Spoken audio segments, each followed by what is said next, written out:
Thanks for tuning in to 13 Plus. I'm 13 on your side sports director Jamal Spencer. The West Michigan Whitecaps announced some major improvements coming to LMCU Ballpark starting in 2024. The project will change the entire look of the stadium, improve the player facilities, and provide new experiences for fans. The stadium is rich with history, hosting 11 million fans over the years, and even suffered a massive fire back in 2014. We're digging deep into the 13 on your side vault to share our coverage of the park's previous rebirth. From adversity comes opportunity. You can see black smoke billowing out of the luxury suite, which we're told quickly spread to the attic of Fifth Third Ballpark. January 3rd, 2014. Fire rips through the upper concourse of Fifth Third Ballpark. This is the ugliest sight I've ever seen. It's difficult to watch, it really is. I mean, this is quite a dream, and Lou and I put a long time into getting it built. 1/3 of the stadium destroyed. The Whitecaps' response? We'll rebuild it, and we'll play baseball. Tonight, Whitecaps baseball returns to West Michigan. A 20-year tradition, never in doubt.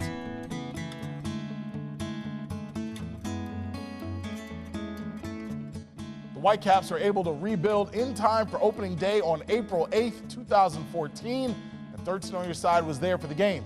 Brent Ashcroft and Dan Harlan called the game, while Juliet Dragus and Lee Enemy conducted interviews. And we have that entire broadcast for you right here, right now. So grab your peanuts and Cracker Jacks and check out the 2014 West Michigan Whitecaps home opener against the Wisconsin Timber Rattlers.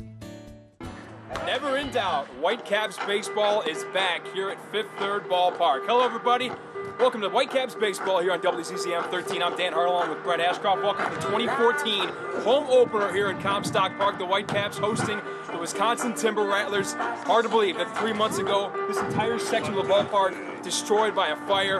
And here we are, April 8, 2014. We're ready to begin the 21st season here at Fifth Third Ballpark, Brent. That's right, Dan. 99 days ago today, fire ripped through this ballpark. It's hard to believe it's been that long, but 99 days ago it was. And obviously a lot of people remember the images of that day.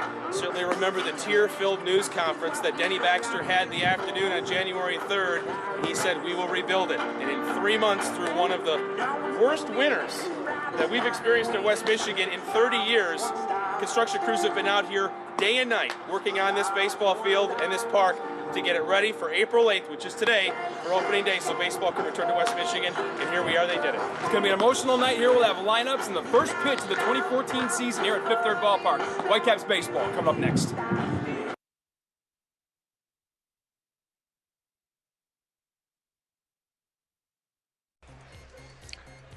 Opening day 2014. Dan Harlan along with Brent Ashcroft. Welcome to Fifth Third Ballpark, Comstock Park, Michigan. Outfielder number 3, a day that's about more than just baseball today, Brent. Pitcher number 3 months ago, of course, we've known all about this fire and the rebuild, and here we are. The field is ready. The players are being introduced. Wisconsin Timber Rattlers are being introduced right now to the fans here at Fifth Third Ballpark, and we're a couple minutes away from getting this season started, just like the Whitecaps planned. Never in doubt.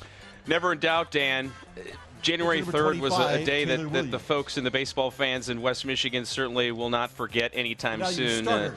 Sitting and watching the images and the pictures of that fire ripping through 40% of this baseball stadium was very difficult for a lot of people to watch. And obviously all the people got out safely, which was the most important thing, but many people wondering what was going to happen to summer.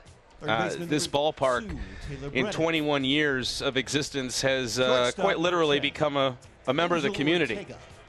And we all watched it burn, and we suffered a level of loss. And Denny Baxter said in his press conference on January 3rd, we will rebuild, and there will be baseball here on April 8th. And construction workers have been working here nonstop since the middle of January. They have somehow managed to cram 8 months worth of work into just over 3 months.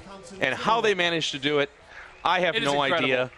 Looking at that first base suite level, which was gone 3 months ago, it looks like it never changed in the 3 months since that fire came. If you were somebody who had not heard about the news and came here, obviously there hasn't been a game here since the early part of September last year, but you had not heard about it, and you came here and you looked at the park, you wouldn't have known the difference. And for these construction workers to have been able to pull that off is practically a miracle. We're here broadcasting the game live, the first live broadcast of a Whitecaps game on WCCM 13 in over a decade. We're here to broadcast the game, show you how this 2014 Whitecap team takes the field. This is a celebration, though, of West Michigan, of the Whitecaps, of this ballpark, really of the community, because like you said, Brent, this has become the summertime destination here in West Michigan because of the food, because of the family fun, because of just baseball and having your friends and family get together. And we're here to have a good time and celebrate that. It's back. The temperatures are finally coming around. It's starting to feel like spring finally. We finally have a nice day. Amazing that it just came around on a perfect day for opening day here at Fifth Third Ballpark. And there's a lot of excitement. We've got a great crowd on hand. This is one of the better opening day crowds. I still see cars out in the parking lot trying to find spots. So they're going to have a loud crowd, an emotional crowd when the first pitch is finally thrown here. People are going to be, thinking back to what it was like 3 months ago. But it's time to play baseball. And let's meet our 2014 Whitecaps with the opening lineups and the introduction of this year's team. Here's public address announcer Mike. Ladies and gentlemen, your 2014 West Michigan Whitecaps.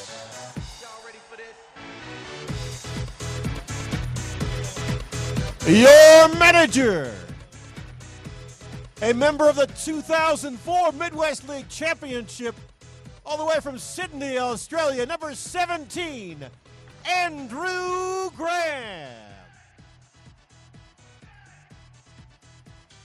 Coaching staff. Hitting coach number 43, Nelson Setavania. Pitching coach number 39, Mike Hanneman. The trainer, TJ Obergefell. Strength and conditioning coach, Jeff Mathers. And now the players. Pitchers, number 18, Jonathan Crawford. Number 11, Matt Davenport. Number 30, Buck Farmer.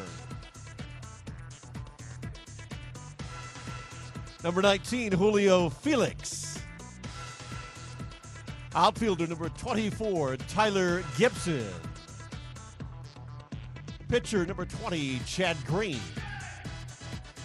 Third baseman number 23, Brett Harrison. Pitcher number 21, Austin Kibitza. Pitcher number 34, Will LaMarche. Pitcher number 33, Jonathan Maciel. Pitcher number 28, Joe Mantiply. Pitcher Zach Reininger. Catcher number 10, Tim Remus. Pitcher number 31, Montrell Robertson. Center fielder number 5, Austin Schatz. Pitcher number 26, Scott Seitz. Pitcher number 15, Kevin Zomek. And now your opening night starters. Left fielder number 6, Rafe Rhymes.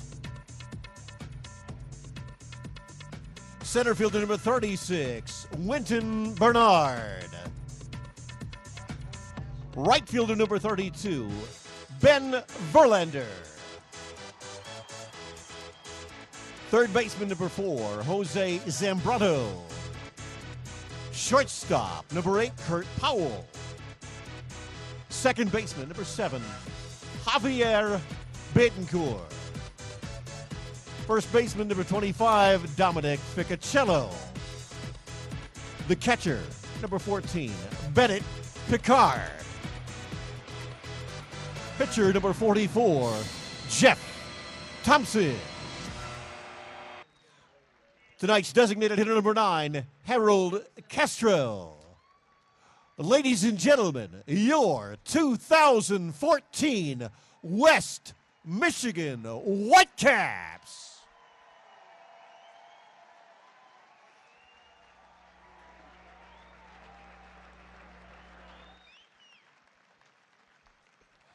Hancock Chimney Service has swept off home base for the umpires meeting.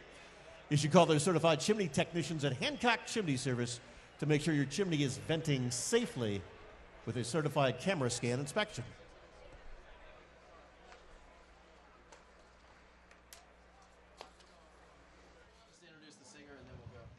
Ladies and gentlemen, please remain standing. Gentlemen, at this time, we kindly ask you to remove your caps. Mark Jackson, right? Yes. And join Mark Jackson as he leads us in honoring the United States of America with our national anthem.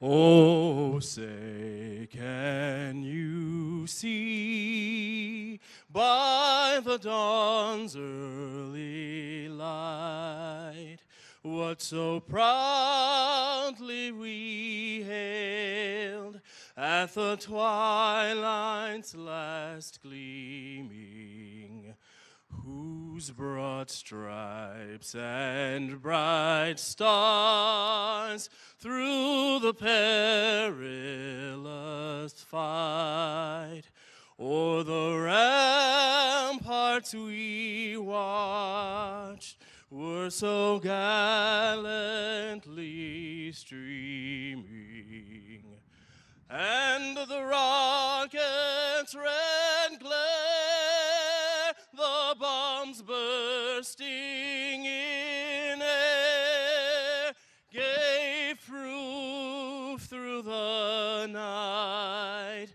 that our flag was still there. Oh, say does that star-spangled banner yet wave o'er the land of the free and the home of the brave? Centennial Security is providing investment direction and making the effort to know you and your dreams. Mark If you're Jackson with the already a national customer, anthem. you know what I Brett mean? Ashcroft. If not, isn't it about Baseball time? is back in West Michigan. And I'm going to say the Whitecaps motto this entire offseason many times tonight, so I hope you don't get sick of it. It's never in doubt. This organization knew from the moment January 3rd happened that this moment on April 8th would be happening. We're a couple of minutes away from the first pitch on this ballpark here between the Whitecaps and the Wisconsin Timber Rattlers. Goosebumps, to say the least. And I know I'm not the only one here that's feeling that way. No, I think you're right, Dan. There was a very emotional video tribute that was played on the center field big screen right before the Lou Chamberlain and Denny Baxter spoke to the 6,000 people that are here in attendance tonight, and that got everybody in the mood. It certainly reminded everybody here of what happened 3 months ago, and you know it allows us tonight to finally turn the page. I think West Michigan is ready for some new images to come out of this ballpark.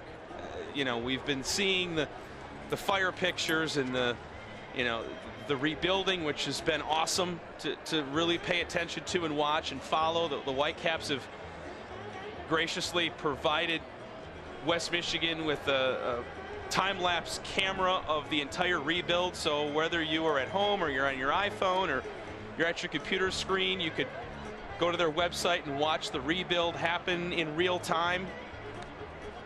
But now we finally get, and we're seeing some of the video right now, Dan, obviously. You know, we can't say this enough, and not only what they accomplished to get it done, and obviously they still have more work to do inside. The suites still need to get completed. But cosmetically on the outside, this ballpark looks exactly like it did last fall, certainly on January 2nd, the day before the fire. And, you know, it's just, we're ready now, I think, to finally get back to the business of what this baseball stadium is for, and that's to see some games be played and to take a look at what will no doubt be a really good Whitecaps baseball team this year. The Detroit Tigers have absolutely loaded this team with prospects. it's a celebration. People didn't come here to be sad. They came here to think about good times. That's what you come to Fifth Third Ballpark for, is for baseball and to enjoy the food and the celebration that all comes along with it. And that's why there's not going to be very many empty seats in this ballpark, if there are at all tonight. There's still cars that are lined up. We can see them over the right field bleachers here that are lining up to get in here. I don't know if this is going to be a sellout tonight. The reserve section and the 4 top seats were sold out before we got to the ballpark at around 3 p.m. tonight. And people are excited about getting back to the ballpark and seeing this team. It was obviously a brutal winter. I mean, on top of everything else that happened with the Whitecaps this year, with the ballpark fire and the reconstruction, just a miserable winter. People didn't want to go outside because it was too cold. You know, people got tired of shoveling snow. It's over. You know, we're going to have a couple chilly nights left here. It's going to be a little chilly tonight here. You can see the breeze blowing out to right field. But spring is here. There's baseball. There's green grass, believe it or not. Michael Huey and his staff have done a heck of a job getting this field ready for opening day.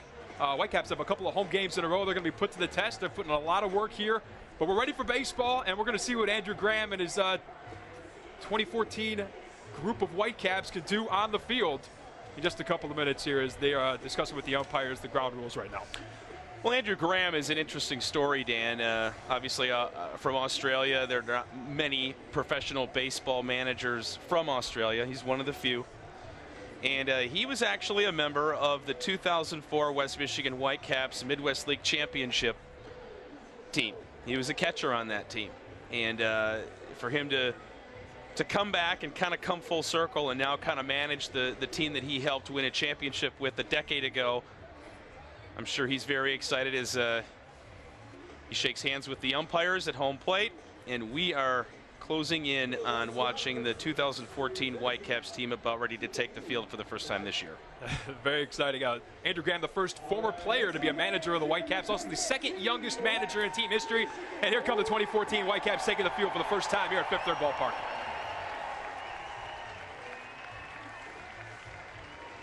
Jeff Thompson, your starting pitcher tonight. Actually here for a couple of games last year. He gets his first start of the season to take on this Wisconsin Timber Rattlers, the low-A Midwest League affiliate of the Milwaukee Brewers. So we'll see some Tigers and some Brewers prospects here tonight. And Brett's got the starting lineups for you. Leading off for the Wisconsin Timber Rattlers, center fielder Johnny Davis. Batting second, left fielder Omar Garcia. Batting third, right fielder Michael Rattery. Batting fourth, third baseman Taylor Brennan. Batting fifth, catcher Clint Coulter. Batting sixth, the designated hitter Jose Pena. Batting seventh, the first baseman David Denson. Batting eighth, the second baseman Chris McFarland. And batting ninth, the shortstop Angel Ortega. A little bit about Jeff Thompson. 22-year-old right-hander out of Louisville, the University of Louisville. He's a big boy, 6'6", 245 pounds. Third-round pick of the Tigers a year ago. Actually received decisions in 4 games last year. Went 2 for 2, or 2 and 2 with the Whitecaps. 3.80 current earned run average. Pitched 14 games and pitched 45 innings for the Whitecaps a year ago. And the Whitecaps started the season with a 4-game split in Dayton, Ohio against the Dragons, one of the marquee franchises in this league, typically among the top highest attended franchises in the Midwest League. They get about 10,000 people a game at their ballpark. So Whitecaps have been in front of big crowds before. This will not be new to them, but now they get to experience some hometown love here as we're a couple of minutes away here, a couple seconds away here from the first pitch between the Whitecaps and the Wisconsin Timber Rattlers. Well, a couple of interesting things to pass along here, Dan. The series in Dayton, Caps split it. They went 2-2, but they had a really good series offensively down there. They pounded out 41 hits. As a team, they are batting a league best 291 coming into this game tonight. And they registered 10 or more hits in 3 of the 4 games down there. So this team already, after 4 road games, is showing some pop, and I'm sure the Detroit Tigers are very happy to see that. And it's always tough to get the offense going when the temperatures are this cold. And we're about ready for baseball here. And Thompson with the first pitch in the center fielder. The leadoff hitter for the Timber Rattlers is Johnny Davis. First pitch of the season, fastball down the middle, 88 miles an hour, strike one, and we are underway Whitecaps baseball back here at Fifth Third Ballpark for the 2014 season. And they'll take that first ball and throw it off to the side. That's one for the collection right there. I don't know who'll end up with that one, but I'm sure a gentleman by the name of Lou Chamberlain will probably have that one proudly displayed in his office before it's over. Davis fouls off the second pitch. It's an 0-2 count quickly. He's in the hole. And we'll talk to Lou Chamberlain, the Chief Executive Officer of this Whitecaps team, one of the co-founders that brought this franchise to West Michigan over 20 years ago. Talk about anyone that's had a wider range of emotions over the last 3 months. It's Lou Chamberlain, and we'll get his thoughts as we go along the broadcast here. 0-2 pitch now to Davis from Thompson. Down the middle, strike three. And 3 up, 3 pitches, 3 strikes, and an out for Thompson to kick off the season. Well, Thompson has 3 very good pitches that the Tigers want him working on. I'm sure Mike Henneman has been working with him on that fastball, and it's about location and keeping it down, Dan, and that's exactly what he did there. Painted that outside corner, 1 up, 1 down. Now you'd like to see a guy go right to work. He didn't mess around with them. A couple fastballs to kick it off with. First batter of the year is a strikeout. Batting next is the left fielder, Omar Garcia.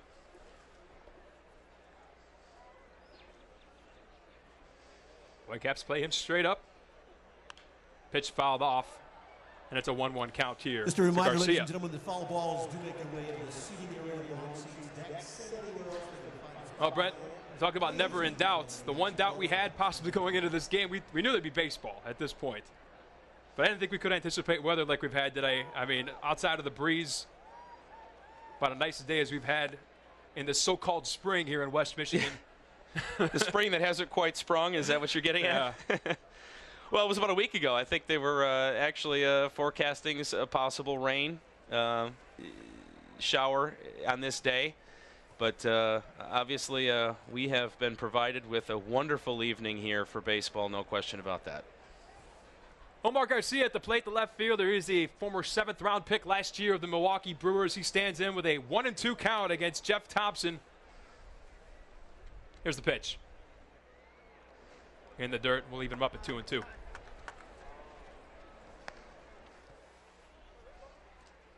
And Thompson's a big guy, 6'6", like I said, 245. Throwing about 88 miles an hour on the gun, low 80s, or high 80s, low 90s. 24th rated prospect in the Detroit Tigers organization, Thompson is. And the Whitecaps have a couple of promising, to say the least, pitchers in this rotation to kick off the year with, including a former first-round pick, Brent. Yeah, one thing the Detroit Tigers have certainly done, Dan, over the years is provide the West Michigan Whitecaps with a lot of their high draft selections. In fact, this year marks the 6th consecutive year that the Whitecaps will have. Ground ball deep in the hole, excuse me, Brent, taken by Powell, and the throw is off or late. So a 1-out base hit now for Garcia, and there's 1 on and 1 out here in the top of the first inning in this season opener here at Fifth Third Ballpark. Whitecaps and the Wisconsin Timber Rattlers here on WCZM 13. I'm Dan Harlan along with Brent Ashcroft. Thanks for joining us for this special day, this kind of rebirth of Fifth Third Ballpark as we kick off the season here in Comstock Park. All right, Michael Ratcher, the right fielder, steps in, another right-handed hitter with a runner on first and 1 out here in the top of the first inning. And here's the pitch from Jeff Thompson. High and in, 1-0. Yeah, 7 pitchers drafted by the Tigers in the top 10 rounds last summer are opening the season with the West Michigan Whitecaps, including their #1 overall pick, Jonathan Crawford, who is the 5th rated player in the entire Detroit Tigers organization. And as I was saying before that last play, Dan, you know, the Tigers have made it a point to make sure that the West Michigan Whitecaps get good talent here. This is the 6th consecutive year that the Tigers' first-round pick has worn a Whitecaps uniform.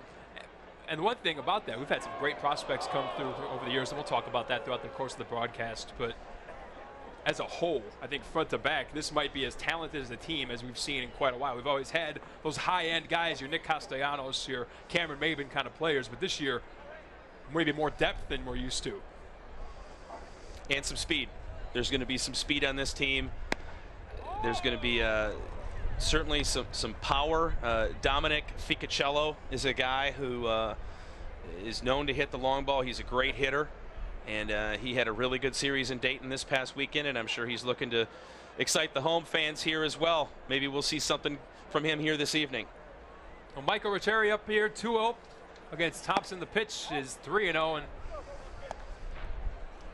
Thompson, after retiring the first batter on 3 straight strikes, falling behind here 3-0 on Michael Ratteri.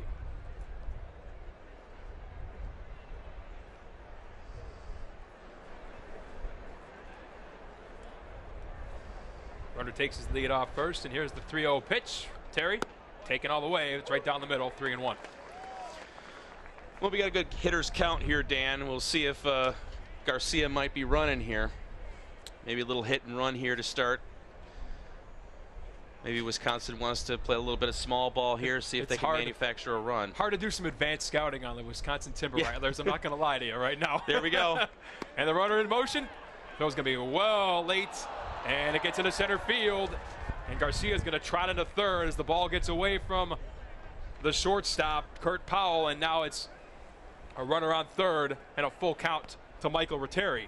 So some early trouble here after Jeff Thompson retired the first batter he faced. Now he's got a runner on third and only 1 out here in the top of the first inning.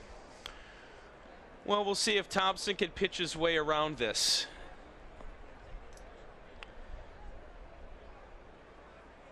Yeah, we're learning about these guys as we go along here, and we're going to see, that test their mettle here. This is not the easiest day for a defender, especially those outfielders. That flag we see in center field is almost straight blowing into right field. So that could cause some problems to go along the course of the night. Ratteri flies one into center field. It is caught by Winton Bernard. Runner's going to go from the third. The throw is going to be off the mark. And the Wisconsin Timber Rattlers will score on a sacrifice fly from Ratteri. And it's 1-0 in favor of the Rattlers here in the top of the first.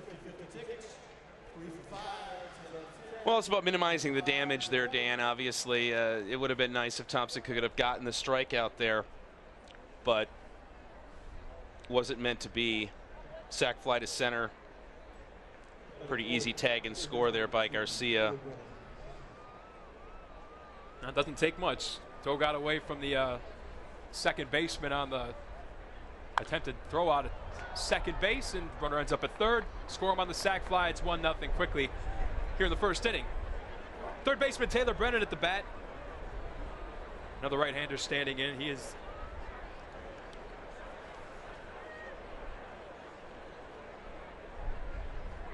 a 22-year-old out of Helena, Washington. The 0-1 pitch. High for ball 1.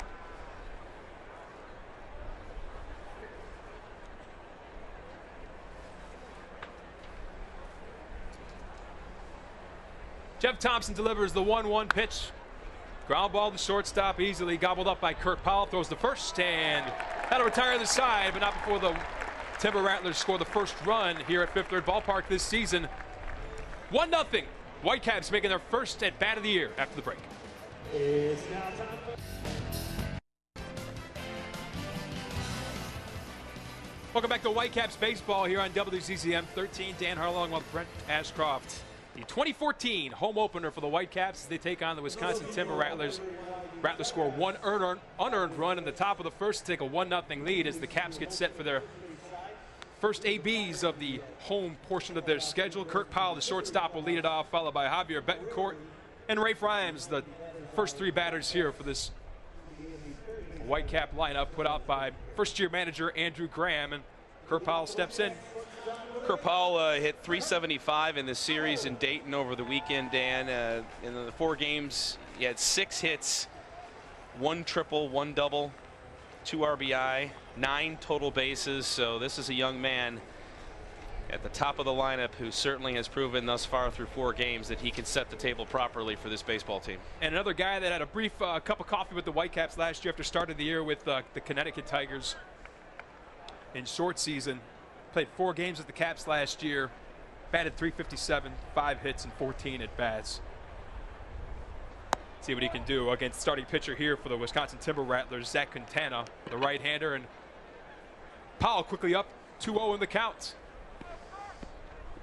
Here's a 2-0 from Quintana to Kurt Powell. fouled off down the first base side, out of play.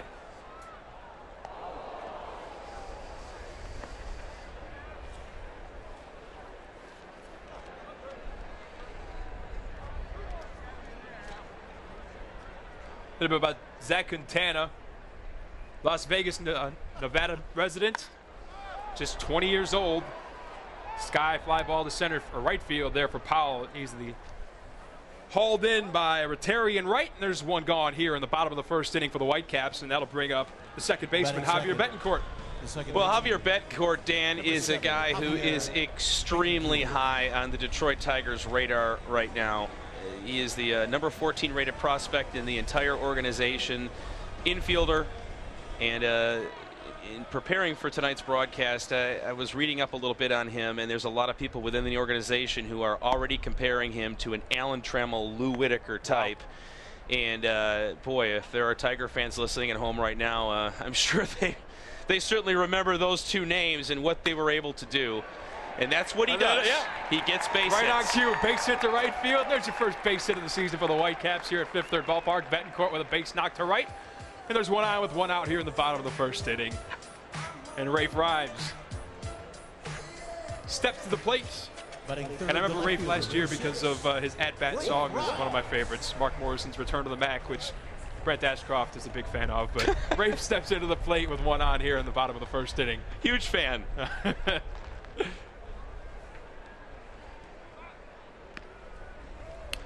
Rafe Rhymes did have a home run, Dan, in the series in Dayton over the weekend, so the Whitecaps do not come into this home opener having not gone hit a long ball yet this year. Rhymes had one over the weekend, so he has shown some power so far early this season. Rhymes played 32 games for the Whitecaps last year, batted .345. Takes the first pitch he sees down the middle, strike one.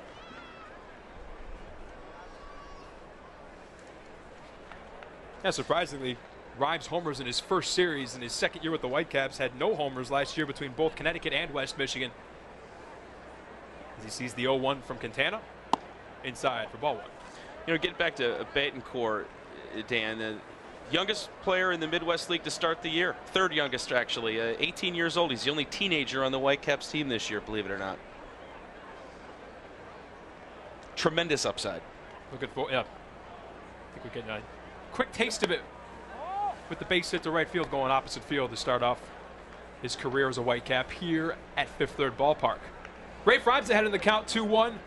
Bottom of the first inning, you're watching Whitecaps baseball on WCZM 13. I'm Dan Harlan along with Brent Ashcroft. Thanks for joining us on a cool but sunny blue sky early evening in April in West Michigan. And break out the shorts, man. And the SPF 30, right? Absolutely. 2-1 to Rhymes, high and outside. It's 3-1. Well, Rhymes can be patient here, Dan. See what, get an idea in his mind on what kind of a pitch he wants to see. The catbird seat, Brent. It's exactly where he's at. The 3-1. Ground ball, left side, tough play. It's going to get through for another base hit. Betancourt going to cruise into third. Runners in the corners now, and the Whitecaps are threatening here in the bottom of the first. Runners in the corners, only one out. And Ficacello with a chance to do some damage here for the Caps here in the bottom of the first. Well, we mentioned earlier, Dan, this is the guy who the Whitecaps will be providing the power. He's batting in the 4 slot. He is the cleanup hitter on this baseball team, and he has shown power in the past, and he will certainly get that opportunity again this year. But here's a chance for him to get an early season RBI and get this game tied up. Perfect opportunity. Nobody out, runners on the corners. Already batting .389, drove in 3 runs in the series against Dayton over the weekend, and he'll get a chance to do some damage here. Great opportunity for the Whitecaps to at least tie the ball game up here in the bottom of the first. First pitch he sees is low and inside, and he's ahead in the count 1-0. Timber Rattlers appear to be willing to trade a run for an out here, Dan, and that certainly makes sense. The middle infielders are playing back, corner infielders are playing up. The former Arkansas Razorback stands in, switch hitter. Throw back to first. They would love a ground ball here to turn a double play. They'd let the run score. And who has the advantage now?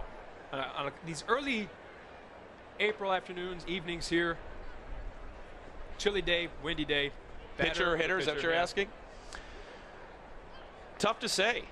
So far in this particular game, the hitters are having the advantage. No question about that. But as we go through the lineups and they keep turning over, we'll see if the hitters can stay successful. Line down the right field line, just foul, and Ficacello. Right size, wrong shape there. Oh, that would have brought 2 home, and the Whitecaps would have had a lead. No question about that. And Ficacello probably be standing on third base right now. Hey, you like to see these guys get off the quick starts. You know, a lot of them, this is their first taste of, you know, big-time pro baseball here, playing in front of, I don't know what the crowd is. We'll wait for the announcement of the official number tonight, but probably in the neighborhood of 7,000 or 8,000 people. They're amped up. They're young guys. Ficacello, I believe, is only 20 years old, 21 years old. Gets an opportunity to drive in and run in his first Whitecaps at bat here at Fifth Third Ballpark. Takes the 1-1 inside. It's 2-1. Well, another good hitters count here for Ficacello. So far, Quintana has not gotten ahead on any of the 3 Whitecaps batters he's faced this inning. Fouls off the 2-1, and now it's 2-2. Dominic Ficacello had 3 home runs with Connecticut last season, 59 games played there, batted .264. And now he steps in to this 2014 season as the cleanup batter for this Whitecaps squad. We've had some powerful first basemen come through this organization over the years. And he looks at strike 3, and big strikeout there for Zach Quintana. Now there's 2 gone here in the bottom of the first. Well, not exactly what Andrew Graham was hoping for there, obviously. Runner on third, less than 2 outs, Dan. It's about putting the ball in play in some way, shape, or form to try to get that run home, and Ficacello was not able to get it done there. Well, here's the guy that the fans already are hoping is gets the job done here. Ben Verlander making his first at-bat. Verlander hit the game-winning 3 RBI double against Dayton on Sunday. And he lines a base hit back up the middle, and his first pitch he sees here at Fifth Third Ballpark. Betancourt scores. We are tied up at 1, and Ben Verlander got the biggest crowd, biggest cheers during the opening introductions, and get some more cheers now. A 2-out base hit scoring Betancourt, and we're even up at 1 apiece. Boy, he didn't wait long, Dan. He was sitting on fastball the very second he walked up to that batter's box. He probably thought to himself, if I see fastball, I'm swinging away. Perfect swing on that on that ball. Right up the middle, no doubt about it, base hit. You got a Detroit crowd cheering for a Verlander on the east side. You got West Michigan cheering for a Verlander over here. Pretty interesting, huh? Well, it's funny when you think about Verlander for a minute. I mean, the Whitecaps have had family members. Remember that one year, about 2 years ago, they had Al Kaline's grandson was on the team. Yes. Alex Avila's brother was on the team, and Jim Leland's son, Patrick, was the catcher. A lot of family connections here with the Whitecaps as Whitney Bernard steps in and he fouls off the second pitch he sees. It's 1-1. Well, the interesting thing about Verlander, too, is that he came up as a pitcher. He was a pitcher in high school. He pitched at Old Dominion when he was there, but he wasn't that great, and he knew it. And he decided in his junior year at Old Dominion, you know what, I'm going to try my hand at playing in the outfield because then I can focus on maybe being a good hitter. And that's exactly what he's developed into. He's really developed into one of the better hitters in the Detroit Tigers minor league system. Well, it's hard to do both, and eventually when you're getting to college and you're making the switch to playing possible pro ball, you got to make a choice. You're not going to do both.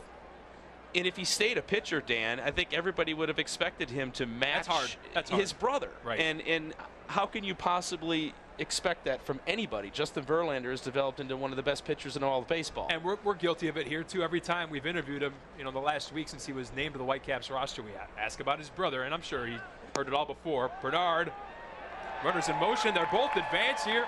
They called strike 3. We thought the ball was in the dirt. But yeah, Bernard strikes out, and that'll do it for the first inning. But the Whitecaps even it up on a Ben Verlander RBI. 1-1 after 1. It's baseball on WCCM 13.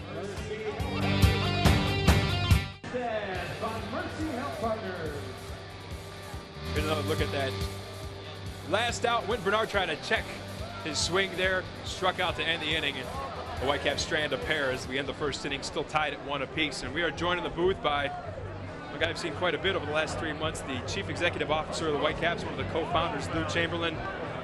Lou, it's say it's a special night, it's an understatement, but now we're an inning into it.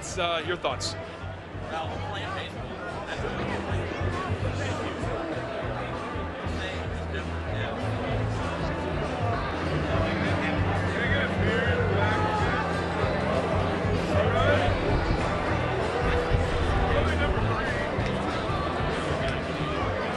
More of a relief than anything else to have this day finally here. I mean, you had this day circled on the calendar now for 3 months, and obviously so much that the public and the media hasn't seen. Now that it's finally here and you're able to relax a little bit and watch baseball, can you just talk about that? Well, I mean, I think it as I say, it's very gratifying to me. It's gratifying. This is great for our staff. You know, they've literally been working 2 jobs for 3 months now, trying to rebuild a stadium and actually do their real job at the same time. So for them, the normalcy of just playing baseball again is a great thing. And you know, it's an emotional thing. We came from a long way back, as it were. On January 3rd, it didn't look too good, and we set ourselves a goal, and we accomplished it. And I think everybody feels really good about that. Lou, can you just talk briefly a little bit about the construction crews that have been a part of this for the past 3 months? I understand there have been over 100 individuals here daily. Oh, and sometimes a lot more. And more than that, I've heard as well. Sometimes a lot more than that, especially down to the wire. And you know what? Wolverine Building, they built this ballpark in 1994, and they were on site the day of the fire before I ever got here. I was in Chicago, but Fred Gilbert was here on site before I ever got here. Progressive A&E, the architects that we've worked with for years, they were here as well. And almost immediately we got together and we sketched out a plan. And we all met together at Plainfield Township, and we said, you know what, we need this to go really well. Yep. And what I want, I told them what I wanted more than anything was for April 8th to come and for the community to show up and be absolutely amazed at what the whole team was able to accomplish. And working together, you know, along with our insurance folks, Chubb and Wells Fargo, all of those folks working together, we were able to get it done. And it's a pretty impressive accomplishment, if you ask me. Thompson fans, Clint Coulter, as we open up the top of the second here on a 1-1 ball game. Lou, I'll tell you what, I can't speak for the fans. I haven't had a chance to talk to them yet, but I've been covering this team for 10 years and walking in the ballpark, just coming up in the new renovated suite level. It's completely different. It felt like I'm walking into a brand new ballpark. Can you talk about, you know, what you were looking to accomplish and just getting some renovations done, maybe that were overdue? Well, yeah, I mean, we had some things on sort of in the planning stages. You know, we hadn't figured out how we were going to finance them or when we were going to do them, but if there's one silver lining to something as unfortunate as the fire, it's that it gave us an opportunity to look at getting some of those things done. I mean, we were burned down anyway. A lot of the demolition was done. We were already in a reconstruction mode, so we were able to accomplish some things right now that would have cost us a lot more later on if we started from scratch. So we got a brand new souvenir shop. It's 4 times bigger than what we had before. All of the suites, when they're done on this first base side, there's a drive. No, he's there. And they're going to be bigger. There's going to be more room. There's going to be better flow for the people. The clubhouse is going to be bigger and better for the players. They're kind of excited about that. Yeah. You know, I kind of feel for the Timber Rattlers out there in the trailer. But you know what? I talked to their manager just before the game, and he said, "That's okay. We're happy at a video for of you." Capsized right now, which is the brand new souvenir shop. There's the souvenir shop. That's going to be great for us. And then ultimately in the fall, since we gave up our offices for the souvenir shop, we're going to build a new office space down in right field there, which will have a deck on top of it, which will overlook the field and the river. Should be terrific. So we're very excited. We're coming back bigger and better than ever. Are you ahead of schedule on the reconstruction? Did you expect on April 8th, Lou, that we would stand on this field and look up at the right side here and have it cosmetically look like nothing has happened? That's what was our goal. So it was. I mean, yeah, it really was to be an enclosed and under roof, and I'll be darned if our team didn't pull it off. So, I'm very impressed by that. Let's put it that way. I'm very impressed and very thankful that they were able to pull it off. I'm sure you've learned so much about your team, about the community.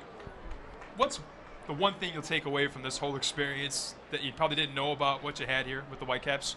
Well, it's not something that we didn't know.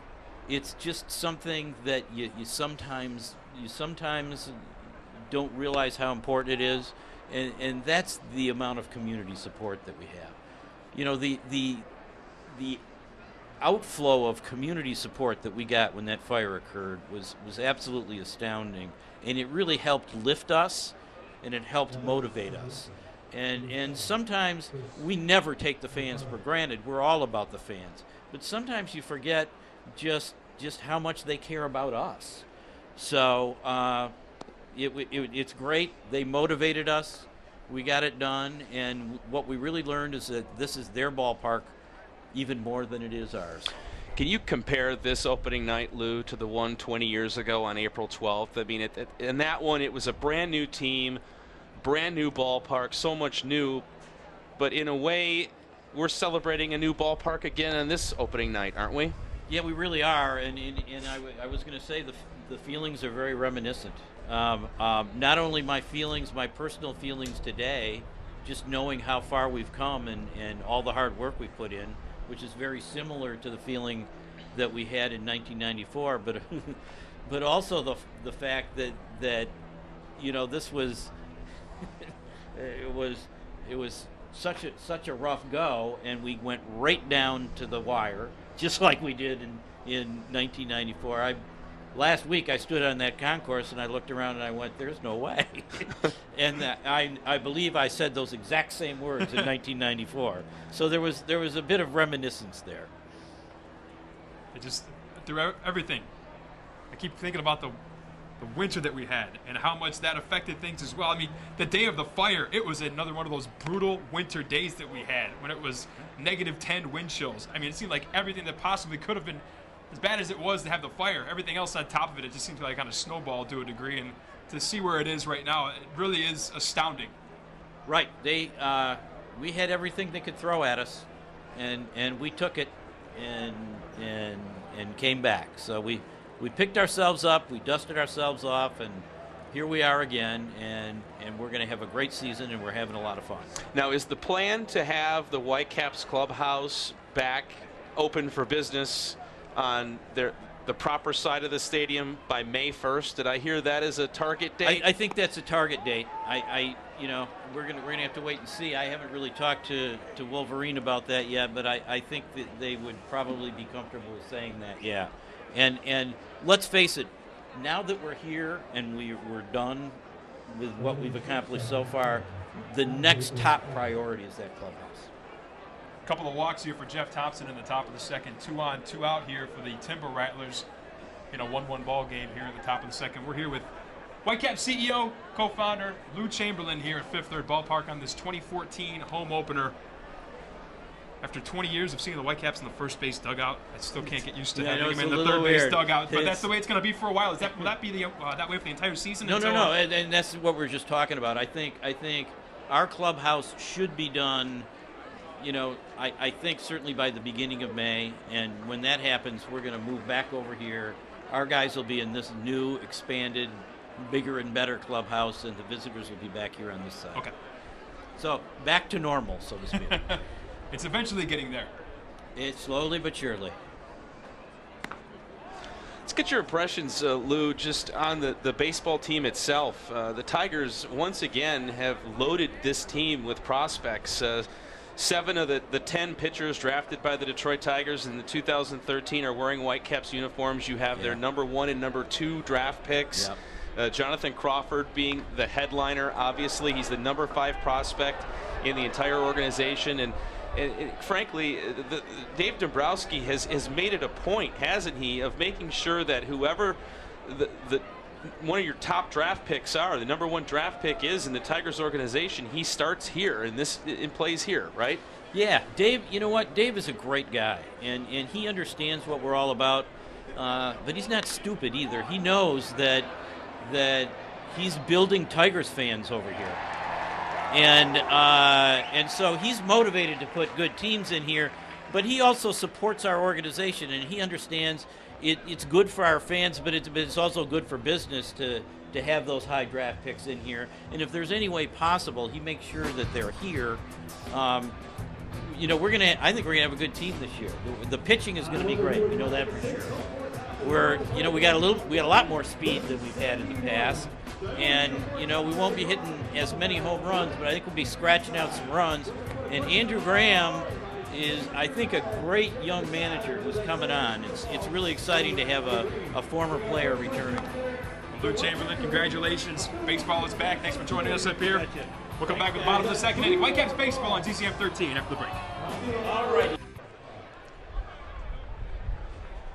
We're back at Fifth Third Ballpark, opening day 2014 for the West Michigan Whitecaps here on WCCM 13. We have a 1-1 game as we head to the bottom of the second. Bennett Picard, the catcher, standing in to lead things off for the Whitecaps. Little trouble for Jeff Thompson there at the top of the second. Walked a couple guys, got out unharmed as Picard skies a fly ball down the right field line. That will go out of play, and he's down to the count 0-2. Yeah, I'm sure Jeff Thompson would probably like to have a clean inning here. He's been through first two and both. Getting his work in. What's that? He's getting the workout. Yeah, he's getting a workout. Obviously, in the first inning, he had certainly got one and had to pitch around a couple of walks in the second inning, but no harm, no foul, as they say. Bennett Picard fouls one straight back towards our direction, and he's still down 0-2. Bennett Picard, looking through this roster for the first time here, Brent. I don't remember a year like this where we've had this many returning players. A lot of these guys have already had come to the plate here. Spent time with the Whitecaps a year ago, and Bennett Picard, one of them, 77 games with the Whitecaps as he fouls another off, batted .230, no homers, drove in 15. The former 11th round draft pick of the Tigers back in 2012 takes one offside, and it's 1-2. Yeah, there are a few players for the Whitecaps this year that played last year. Some of them, like Picard, played a good chunk of the year here in West Michigan, but a few of them only got to play a handful of games here. But nonetheless, Tigers organization hanging on to some of these guys through the offseason. Saw something in them, obviously, last year, and they want to. Dave Dabrowski and company and the scouts want to certainly see if they've got something to show if they get a little bit more time to play this year. Picard grounds one towards short. Hauled in by Angel Ortega. Throws across the diamond, and there's one out here in the bottom of the second. Well, that'll bring up the designated hitter, Harold Castro, with one out here in the bottom of the second inning. Just talking to Lou Chamberlain here at the top of the inning a minute ago. You got to talk about a guy that has so much to be obviously thankful for, but proud. I mean, this is a moment of pride for him and his entire organization that Castro skies one foul out of play down the left field line. So much to be proud of, considering what we saw 3 months ago here when there was no first base line of the ballpark, and everything. If you come into the stadium, it's back to normal. It's back to business. It's back to baseball. And we knew they had a great organization here. But if there was any need for reinforcement, we got it in the last 3 months. Well, Lou confirmed it there in one of his answers, Dan. We asked him if he was shocked to see that the entire right field section was complete on April 8th, and he flat out said that was the goal. Castro with a line drive right to center fielder Johnny Davis, and there's two gone here in the bottom of the second. 1-1 our score here in this 2014 home opener for the Whitecaps. Thanks for checking us out. Whitecaps baseball back on WCCM 13. I'm Dan Harlan. He's Brent Ashcroft. We do the sports a couple nights a week at WCCM 13 News at 11. Moonlighting as play-by-play broadcasters here for this 2014 home opener. Yeah, I'm not used to doing sports on a Tuesday night, Dan. This is new for me, I guess, in some way, shape, or form. It's crazy Jose Zambrano takes a strike, and it's 1-1. Production facilities and support provided by Ferris State University School of Digital Media. I want to thank the Bulldogs for helping us out with this live broadcast here at Fifth Third Ballpark as Zambrano grounds out the second. Quick 1-2-3 inning for the Timber Rattlers. We'll go to the top of the third of a 1-1 ball game. You're watching Whitecaps baseball here on WCCM 13.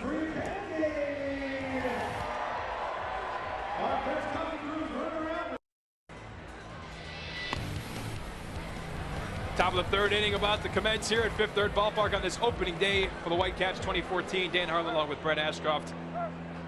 1-1 our score as the lineup flips over. Top of the order for the Timber Rattlers here in the top of the third. Johnny Davis, the center fielder, will lead it off. Struck out his last time up as Jeff Thompson begins his third inning of the work here for the Whitecaps in this 1-1 ball game. Same three hitters Thompson obviously faced earlier, and had some issues in that inning against these guys.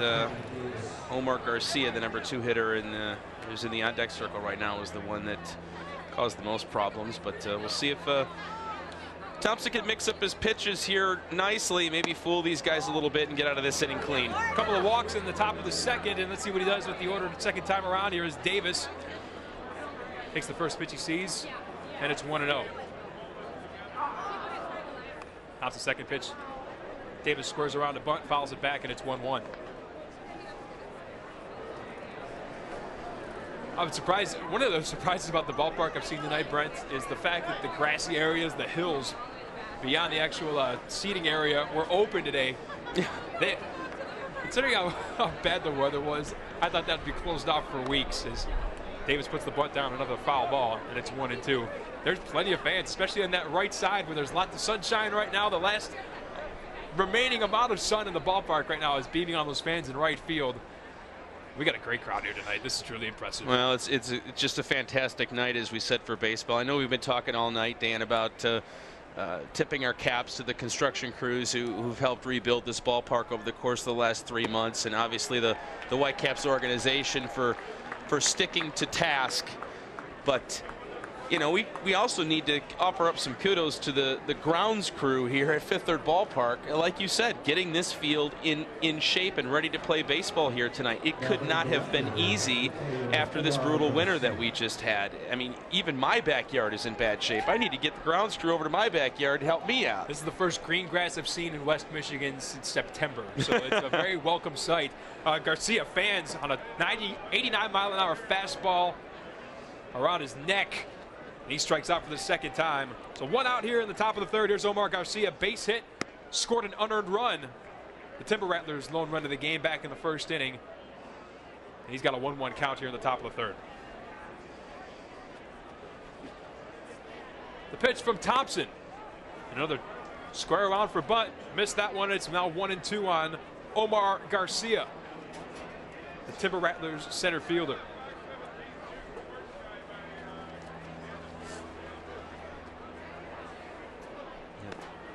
The 1-2 is outside, and that'll leave him up at 2-2.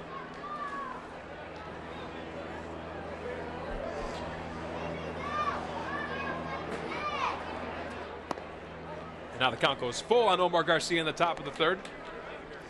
Jeff Thompson. A lot of pitches right now, Brent. Absolutely, and Tigers are looking for Jeff Thompson to be an innings chewer here for the Whitecaps this year. They want him to go 130 to 150 innings this year. They want him to be able to pitch deep into ball games. They want to see how he can handle it.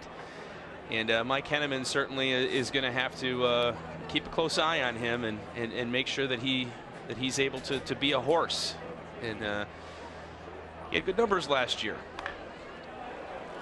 Garcia line drive to the gap in left center field, and that's going to land in between Rhymes and Bernard, and a 1-out double here for the Timber Rattlers. Omar Garcia, second hit of the ball game. He's got a single and a double now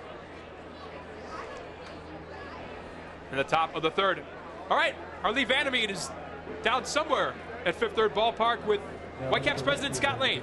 Lee, take it away. Thanks, guys. I'm talking to Scott Lane, president of the Whitecaps. And how about this evening? It's been great. I can't believe it. It's been a long winter. But look at it. Look at the crowd. I know. I bet it's 7,000 or 8,000 for an opening day. You know, preparing the interview, I was trying to, what question haven't you been asked in the last 3 months about the fire and everything? But in a strange sort of way, from tragedy, sometimes good things really happen. And I get that sense that's the way you guys feel. I think you're right. You know, we have a new and improved ballpark. But what's really been cool is the community and how they've responded to this, and it's been heartwarming. And I mean, I'm walking on the concourse and everybody's saying congratulations, congratulations. I'm saying thank you, really. I mean, it's just a great community to do business in. Well, we mentioned the weather. Great night, probably better than 9 out of 10 home openers. So what are we looking forward to this year? A lot of good stuff, right? I hope so. I hope so. Well, I'm not talking about the weather because this is Michigan. I know that. That's true. That's true. The weather's day to day. But, you know, we have a lot of new promotions this year. Our staff does a great job, and the food items, of course. So I hope people come out all summer long. And getting back to the fire now, what have you learned from that? Just to be serious for a moment, do you think the Whitecaps, in terms of how to conduct the operations here in business, any lessons come out of it? Well, it takes a lot of work and teamwork. You know, I'm so proud of our staff for what they've accomplished, because really, Lou said it, we were doing 2 jobs all summer, all winter long. And everybody kept a cool head and worked together, and you know, it's just very gratifying to see that. You guys said it would be done, and here we are. Yeah, it's done. You bet. Scott Lane, thank you very much. We appreciate it. Good luck this year to the Whitecaps organizations, and thank you on part of the community. Back to you guys. All right, thanks, Lee and Scott. 2 outs now as Terry down. And that'll bring up Taylor Brennan, who grounded out to short his last time up.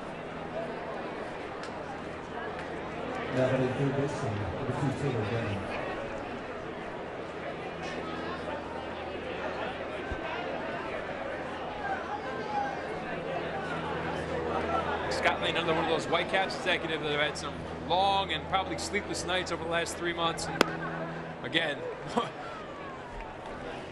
an opportunity for him, I don't want to say to relax, because there's obviously still a heck of a lot of work to do before the All-Star game, which is really when the Whitecaps wanted to have the majority of their renovations done. But this is a day of celebration for these guys as well, to finally have this back on schedule and have a big crowd on hand having a good time. And that's exactly what we're having so far. Well, they had to hurry up for the last 3 months just so they can hurry up now and deal with a 70-game home season. And that's exactly what the staff does here.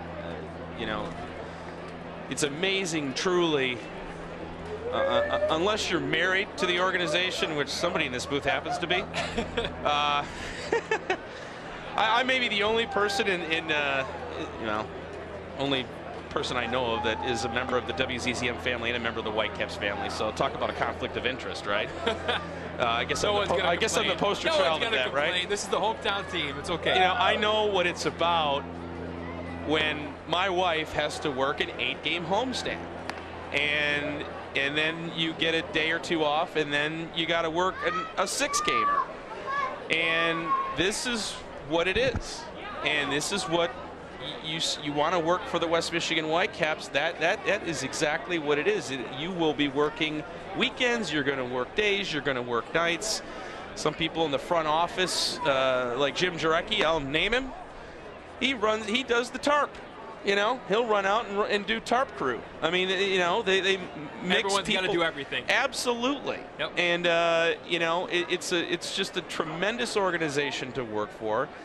They absolutely adore their employees, and you know, my wife happens to be one of the few remaining originals from 1993, but she would not trade it in for anything. Talk more about this as we go on. Thompson, another strikeout. We'll go to the bottom of the 3rd. Still 1-1. You're watching Whitecaps baseball on WCCM 13.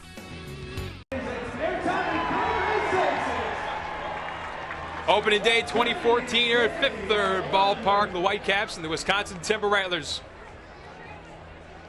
Opening day 2014, now we're back. The Whitecaps and the Wisconsin Timber Rattlers even at 1 apiece as the Whitecaps get set to bat with the top of the order here in the bottom of the 3rd inning. I'm Dan Harlan, it's Brett Ashcroft. Pleased to be with you. We're very proud here at WCCM 13 to be bringing you this game live for our first live Whitecaps broadcast in well over a decade. We broadcast the first home opener, the very first home opener in April of 1994, and here we are 20 years later on an opening day of it feels a little bit like that. Brett can tell you about that. He was here for both. Yeah, it's a lot drier tonight, though, which I'm a big fan of, by the way. If I remember right, there were sleet pellets that night that were April in West Michigan, flying sideways into my eyes as I was working that game. But for an April 8th night, you can't ask for a better night than this. Kurt Powell flew out to right field his last time up. The shortstop Powell leads it off here in the bottom of the 3rd for the Whitecaps. We're going to get fireworks tonight. It's going to feel like July. Powell goes back up the middle for a base hit. And the Whitecaps in business here to lead off the bottom of the 3rd inning with a knock by Powell. Little something here. And that'll bring up Betancourt. Singled in his first at bat, scored the Whitecaps' lone run of the game back in the 1st inning. Well, it's not a matter of if, but when here, Dan, when the hit and run is going to happen. Betancourt is proven to be one of the better hitters in the Tigers minor league system, certainly one of the better ones on the Whitecaps. So keep an eye here on the game within the game. Right to work. I believe he singled on the first pitch he saw. Tearing a page out of the Ben Verlander book of hitting right there. That's what Ben did his last time up. Right? And Ben Verlander is the reason he scored that run back in the 1st inning. Betancourt squares around a bunt. That's in the dirt, and it's 1-0.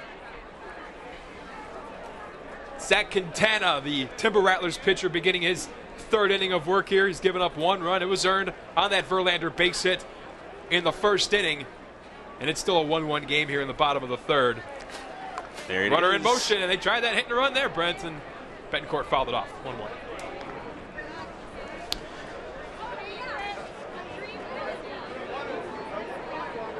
Powell's one of the guys who possesses some speed.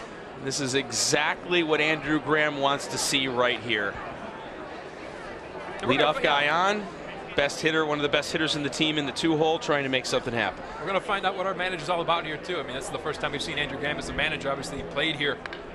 Betancourt sends a looper into center field. Johnny Davis ranging over to his left makes the catch, and there's 1 gone here in the 3rd. So Betancourt, 1 for 2. That'll bring up Ray Frimes, who also singled in his first at bat of the season.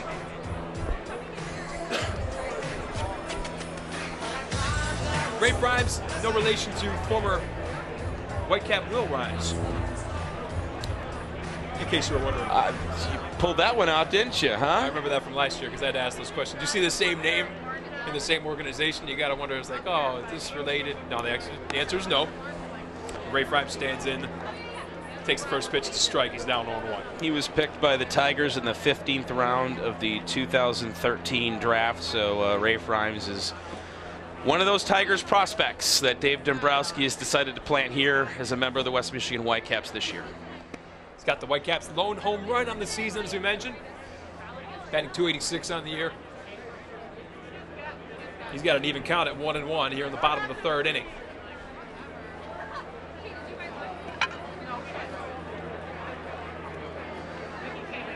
Different primetime programming look for us here on WCCM 13 with this live Whitecaps broadcast. I want to thank you for tuning in and checking out this 2014 Whitecaps roster and this renovated, reconstructed Fifth Third ballpark. Ground ball to first, and it could have been a double play, but it got out of the glove of Ortega, and everyone's safe.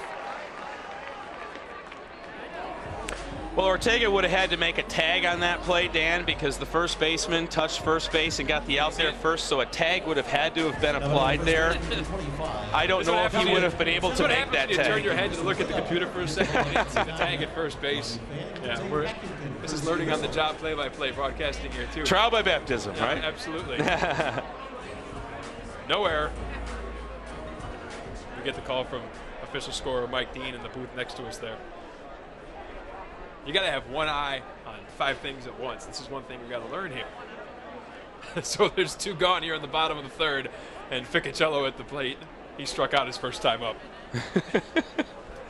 I'm glad one of us is paying attention. Hey. Doing my best here, brother. It's a team, man. It's not just the ball players. It's a broadcast team as well. We talk about Ficacello, one of those guys the Tigers organization has high hopes for. He starts the year as the cleanup batter for the Whitecaps, and he's got a 1-0 count. And now 2-0 as Powell looked to take off towards third base, decided better of it, head back to second here. Well, it looked like he may have been screened there by the umpire, honestly, Dan. I think he knew the pitch.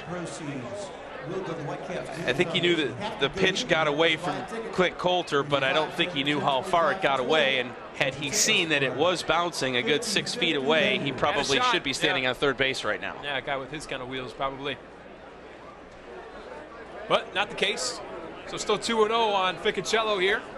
2 gone, bottom of the 3rd inning. That wind blowing in from left field across the diamond. And here's the pitch from Quintana. Outside, and it's 3-0.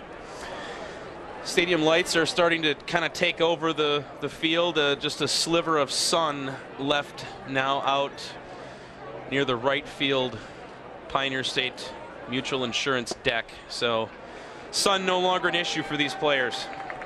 Ficacello walks on 4 pitches, and now the Whitecaps have 2 on 4. The man with the lone RBI for the Whitecaps, Ben Verlander. Jovan Betancourt with a base hit in his first at bat, and he'll get his second crack here with the Whitecaps at Fifth Third Ballpark with 2 on and 2 out.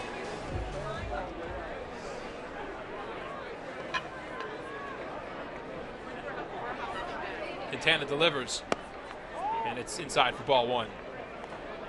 Now Ben Verlander's going to hear this everywhere he goes. You know, not sure if he's a major league prospect, but he's working his way towards that kind of level. Everyone's going to be like, hey, how's Justin? Now your brother's good. How's Kate Upton? Our reporter today, Sarah Sell, interviewed him live during our noon newscast, asked Ben what it was like to meet Kate Upton. I'm sure Ben hated it. Yeah, I'm sure he did.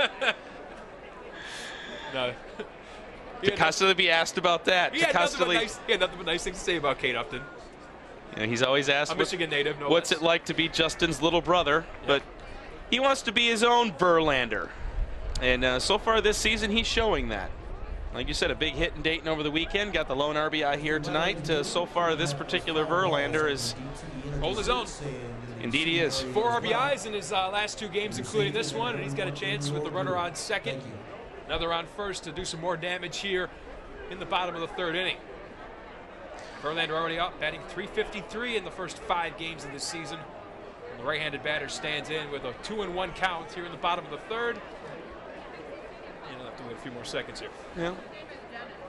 A lot of managers, a lot of scouts want to know and see how hitters can handle clutch situations, and that's exactly what you have here. 2 outs, 2 on.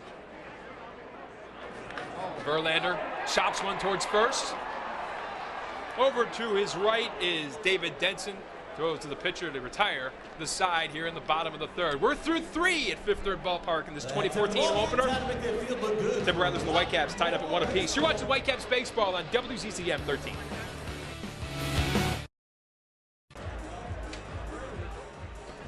Welcome back to Fifth Third Ballpark. Whitecaps baseball here on WCCM 13, the 2014 home opener. Whitecaps and Wisconsin Timber Rattlers still tied at 1 apiece as we head to the top of the 4th inning.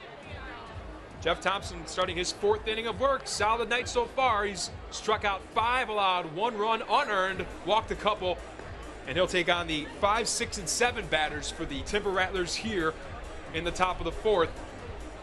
Brad Ashcroft looked like Thompson's gotten some trouble, a couple of walks, but he's managed to find a way to get out unscathed, give up a sac fly in the 1st inning. He's been solid to start the season. Well, it's all about development down here in A-ball, obviously. Winning and losing, you know, it's important on some level, but truthfully, I think the Tigers are wanting to see how these players are developing much more. And, you know, Thompson has had a few issues here tonight, but overall, the net takeaway, he's had a wonderful night on the mound. And like you said, 5 strikeouts. He's starting to settle in. This is the first month of the season for these guys. I mean, Thompson making his first start of the year. You know, who knows what you're going to get out of a guy who's obviously spent the entire spring down in Florida, and now he's in his home, potentially for the entire season here in the Midwest League with the Whitecaps. But so far, so good as he takes on Clint Coulter, one of his 5 strikeout victims in this game, here to kick off the top of the 4th inning in a 1-1 ball game.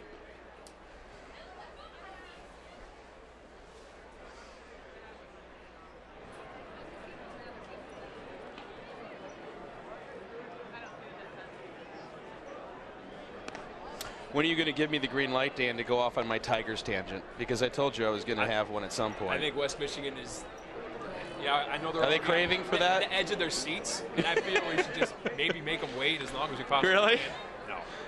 Hold that one off. Brett's got strong opinions on the Tigers. Well, ball into foul territory, and that'll go out of play. And it's a full count now to Clint Coulter. We'll use that as a teaser. Well, you know, we can talk about the Tigers because they don't start. They're on a West Coast road trip. Seems like annual West Coast road trip. They start the season at home, they head out west, and they're going to go interleague in the second weekend of the year when they take on the Los Angeles Dodgers tonight at 10 o'clock out at Chavez Ravine. I believe Max Scherzer gets the start tonight. Yes, he does. Verlander had the last start, obviously, in that final game of that series against Baltimore. Not good for Thompson to lead off the 4th here. He leads it off with a walk to Coulter, and Timber Rattlers have a runner on base to start this 4th inning of a 1-1 game, and that'll bring up the DH, Jose Pena. Interesting team, the Detroit Tigers, Dan, because Dave Dombrowski had to rethink the moxie of that ball club at the end of last year. They've been one of the more successful teams, no question about it, in all of Major League Baseball for the better part of the last decade. Pena sends a high fly ball into right field, and that'll sail out of play. But one of the areas where they have suffered greatly, especially in recent years, is winning one-run games. And that was never more evident than the postseason last year. Detroit Tigers were 2-4 in one-run games in the postseason last year. And, why is that? You can't rely on the home run. That's what they're trying to do. Exactly. Find a way to manufacture runs. They needed to get more athletic, and that's exactly what they did. Dombrowski pulls the trigger on Prince Fielder, trades him to Texas. You get back a guy in Ian Kinsler, who is a base-stealing threat, and he's a gap hitter. And what stadium in Major League Baseball has deeper gaps than Comerica Park? Yep. So you get that in return. Then the Tigers go out then and they sign Rajai Davis, fleet-footed left fielder to fill the left field hole.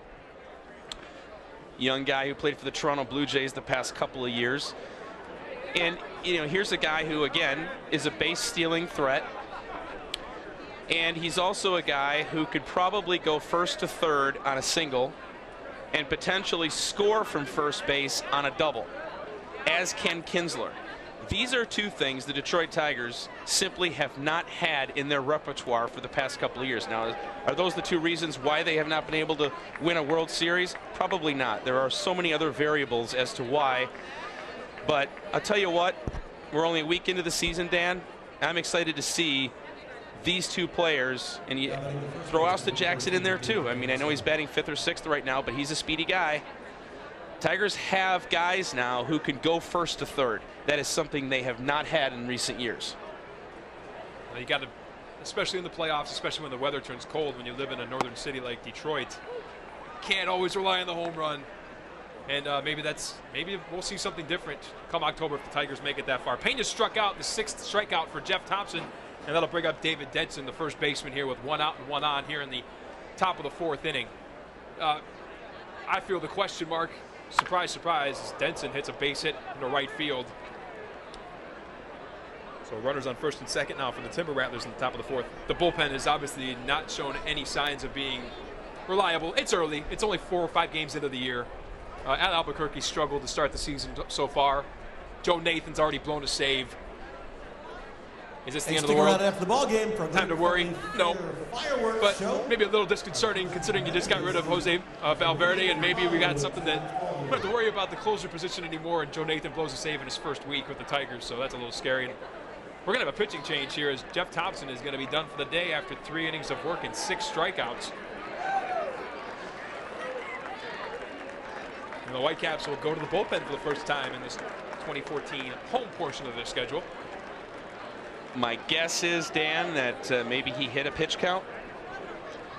More than likely, First yeah. start of the year, 47-degree night. You don't want to ride these guys. Again, we talked about this being development down here.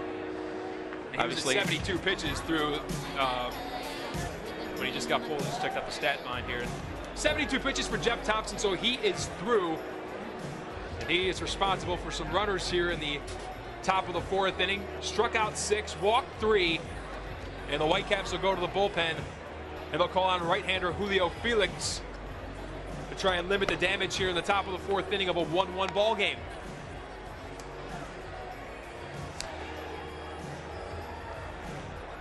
Fred, tell us a little about Julio Felix. I'm going to do that right now. Selected by the Tigers in the 12th round of the 2012 draft. He went to Pamia Community College, Tucson, Arizona. He's 22 years old. 6'1", weighs 195, and as you can see, he throws right-handed.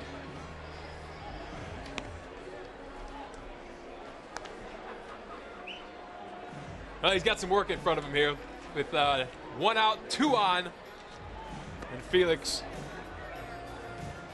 making, I believe, his 2nd appearance of the season. Faced 9 batters, walked 1, struck out 1. Yeah, he's not inheriting an enviable spot here with 2 guys on and 1 out. Well, we're on the Tigers talk. We got a minute to talk about that a little more here. On your thoughts on the bullpen to start the season. Too early to make a judgment, or is it time to worry? Well, you know, that's the question right there.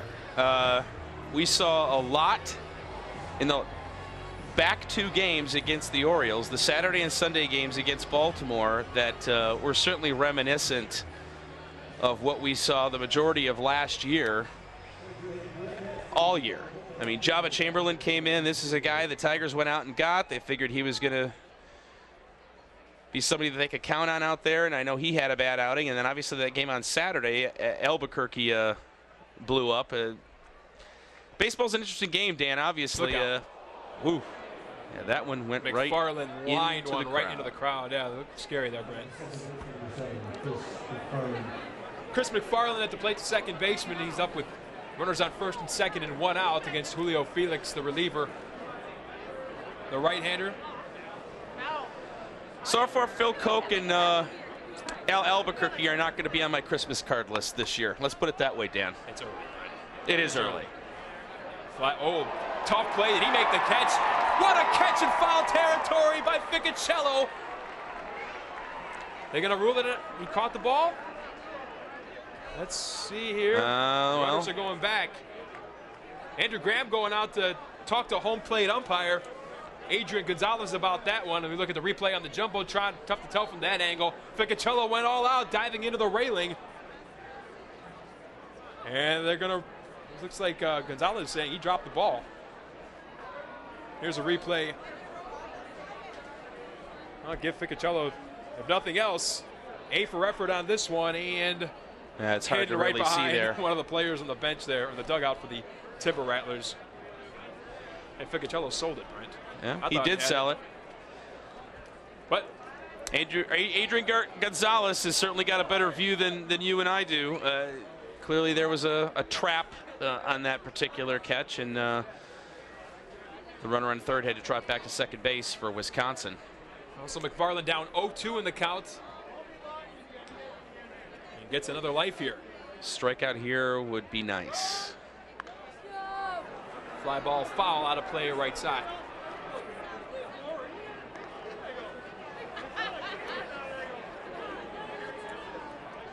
McFarland walked in his first at bat of the season. He's batting 91 with a home run on the season. The Timber Rattlers second baseman. He's down 0-2 in the count to Julio Felix. And he struck out looking on the outside corner. And a big strikeout there for the Whitecaps. And now there's 2 gone here in the top of the 4th. There you got it, Brett.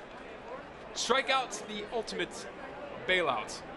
Well, he got it there. Needed it. Looked to me from up here that pitch might have been a little high and outside, but I'm sure the Whitecaps will take it. Now they have a chance to get out of this inning unscathed.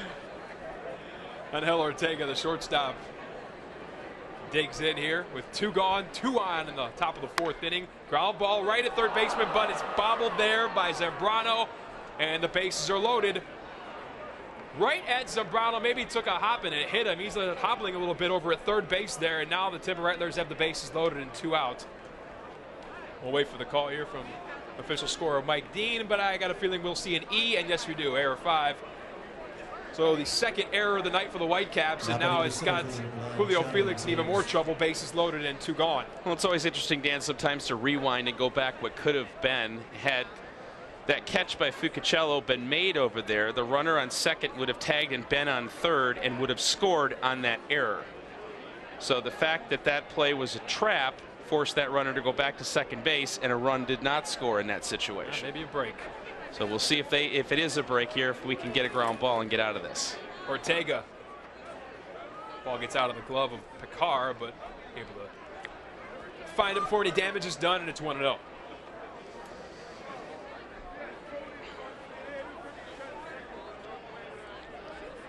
A lot of base runners for the Wisconsin Timber Rattlers in this game so far tonight. No question about it. It could be a lot worse. There could be a lot more crooked numbers up there for Wisconsin on that scoreboard. No question about it. See what happens here. Johnny Davis, actually the leadoff hitter for the Timber Rattlers, swings, and it's 1-1. Davis 0 for 2. He struck out twice against Jeff Thompson. And now facing Julio Felix here with a chance to potentially break this game open. Bases loaded and 2 out here for the Rattlers. Here's the pitch. Popped straight back out of play. And Davis is down 1-2 to Felix. Well, good pitcher's count here, Dan. Let's see what Felix has in his bag of tricks right here. One good pitch, and this inning is over. 1 strikeout already, looking for 2 here against Johnny Davis with the bases loaded. He got it straight down the middle. 92-mile-an-hour fastball. And Julio Felix gets out of it. They leave him loaded. They score none. We'll go to the bottom of the 4th. The Whitecaps and the Timber Rattlers tied at 1. You're watching Whitecaps baseball on WCCM 13.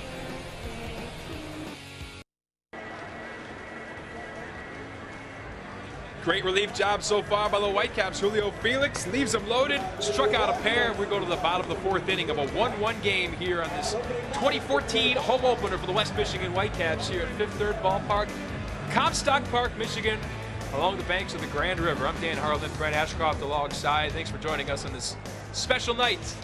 Whitecaps baseball is back better than ever as we kick off this home portion of the schedule for the Caps here. They will send up their 6, 7, and 8 hitters in the bottom of the 4th. Whitten Bernard kicks things off for the Whitecaps against the Timber Rattlers right-hander Zach Quintana. Bernard 0 for 1, struck out his first time, puts one down the right field line, right at the first baseman. David Denson steps on the bag, and there's quickly 1 gone after 1 pitch here for Quintana. Now batting the catcher, number 14, Bennett Picard. Whitecaps 1 run on 4 hits. They have 2 errors. Timber Rattlers 1 run on 3 hits, no errors. And that'll bring up Bennett Picard, the catcher, here with 1 gone here in the 4th. Picard sends a high fly ball to the gap in left center field. Over is the center fielder, Johnny Davis, makes the catch, and there's 2 gone. Quick inning so far for Quintana, 2 pitches, 2 outs. And Harold Castro will try to keep this inning alive for the Caps with 2 gone. Well, Quintana has certainly outdueled the Whitecaps pitchers in this game so far. We're approaching the halfway point of the baseball game. Still plenty to go yet, but West Michigan just can't seem to get a base runner against this guy, and got to give him credit. First pitch to Castro is A strike, down 0-1.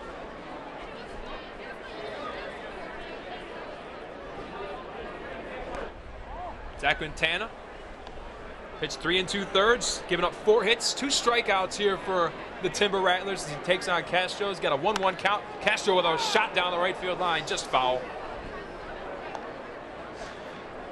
And it's 1-2. That was foul. Looked to me by inches. It was definitely foul, but boy, could the Whitecaps have used that one. That was a 2-base hit for sure. Here's the 1-2 to Castro.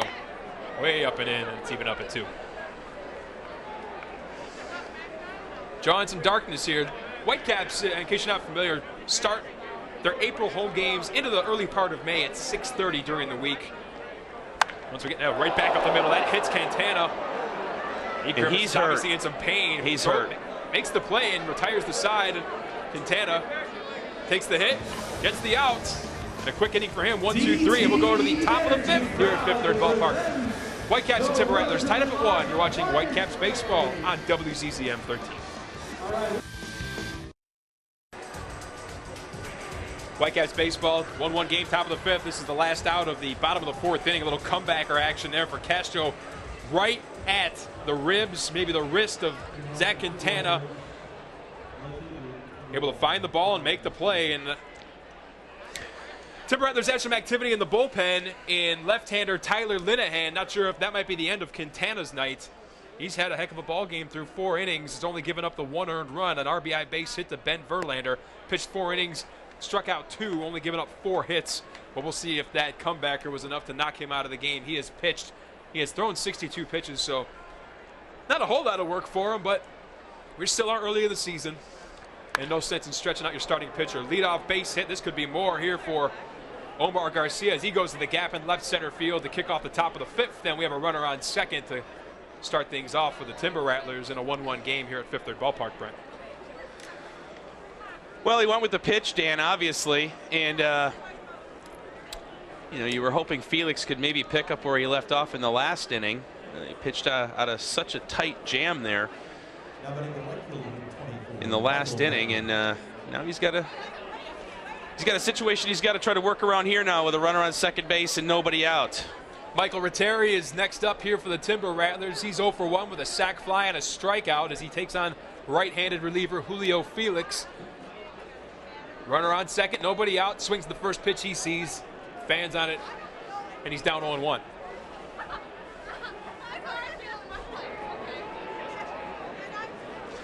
Ratteri driven home the only run of the game so far for the Timber Rattlers in this 1-1 game. See what he can do against Felix. Fly ball down the right field line. That is hooking towards the foul line, and it goes into the Timber Rattlers bullpen out of play, and Ratteri down 0-2. All right, time for a special guest. It's our WCCM 13's own Juliet Dregas down the third base line with one of the main men in charge here with the Whitecaps, Jim Jarecki. Hi, Juliet.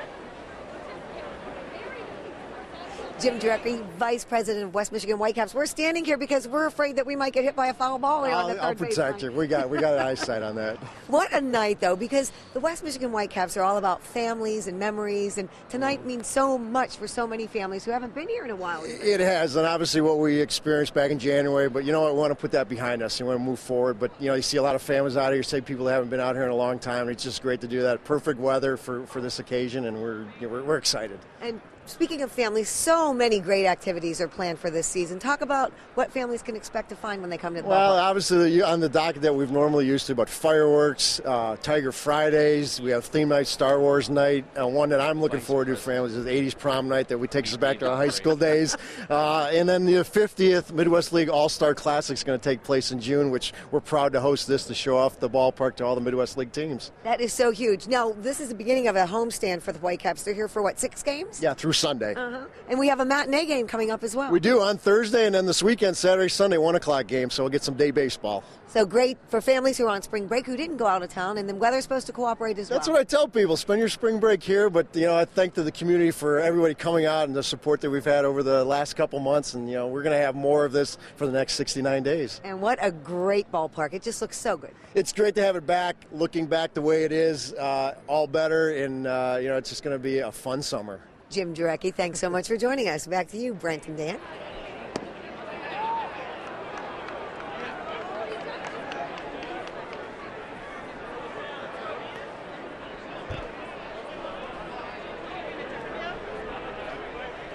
All right, thanks, Juliet and Jim. Full count to Michael Ratteri here. Still nobody out in the runner on second as Julio Felix delivers second Whitecaps pitcher of the night here. And here's the 3-2 pitch.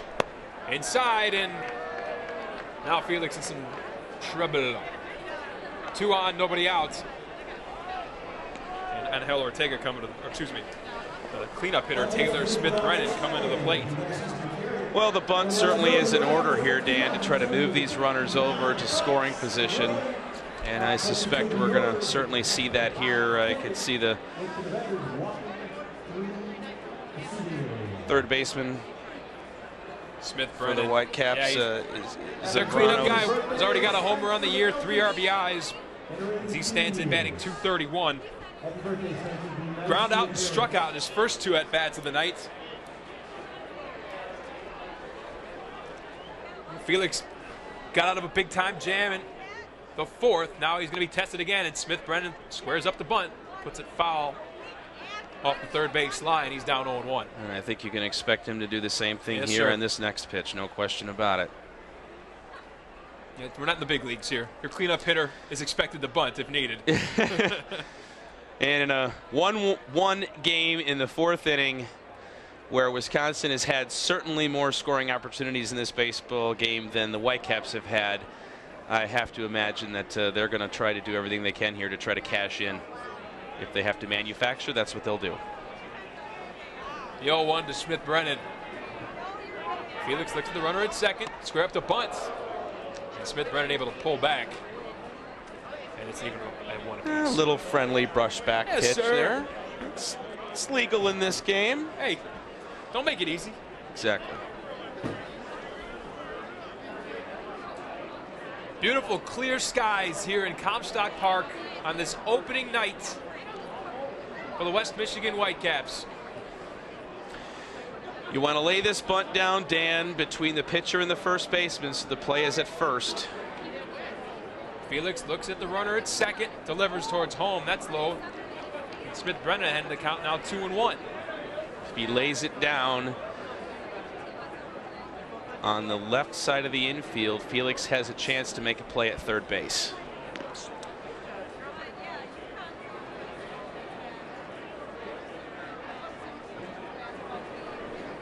Julio Felix with the 2-1 delivery.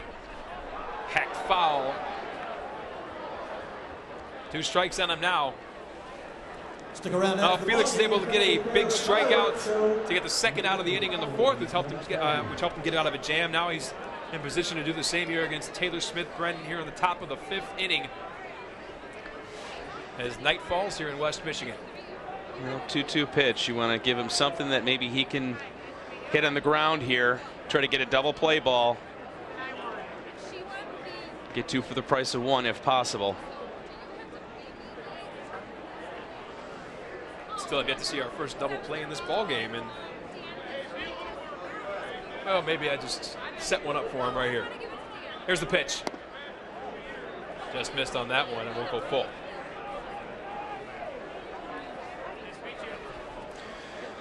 Hey, I want to thank the Ferris State University School of Digital Media for providing our production facilities for this game. This could not be possible without their help, and it's been a great group of young men and women to work with. Want to thank them for all their help. And that's strike 3, and there's another big strikeout for Julio Felix. And Smith-Brennan looks at strike 3 in a first out of the inning, much needed. And there's 1 gone here in the 5th.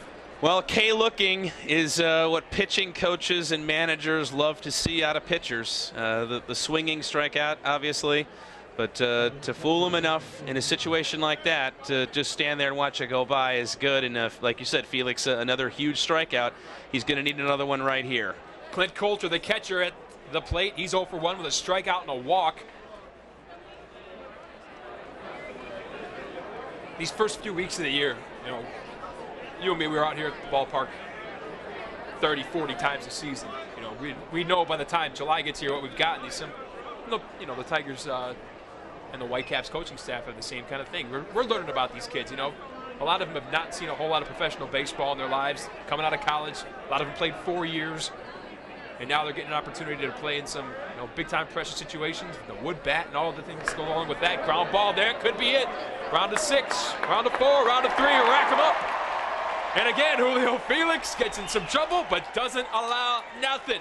Inning-ending double play.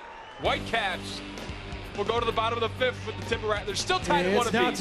You're watching Whitecaps baseball on WCCM 13.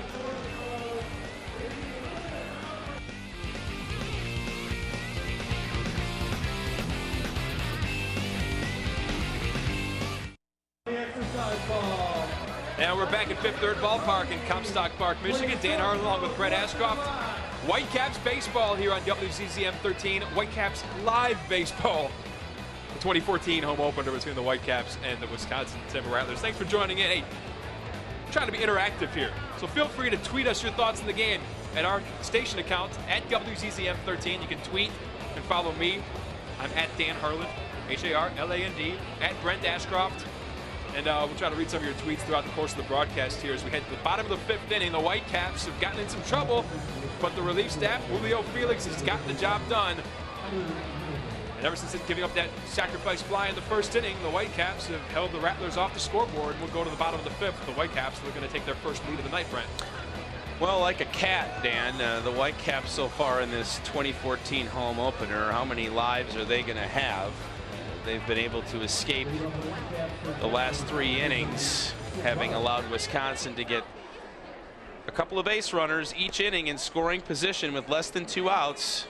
And like you said, Felix has been able to pitch around it and get out of it, get key strikeouts in situations where he needs them, and then the 6-4-3 double play ball there to end the top of the 5th inning. Couldn't have come at a better time. And we do have a new pitcher here to start the 5th inning for the Timber Rattlers. Zach Quintana hit on a comebacker to end the 4th inning. He's replaced by left-hander Tyler Linehan, and he'll face Jose Zambrano, the Whitecaps' third baseman, to lead off the 5th inning for the Caps. Ground ball to short, easily hauled in by Ortega, throws across the diamond, and there's 1 gone here in the 5th.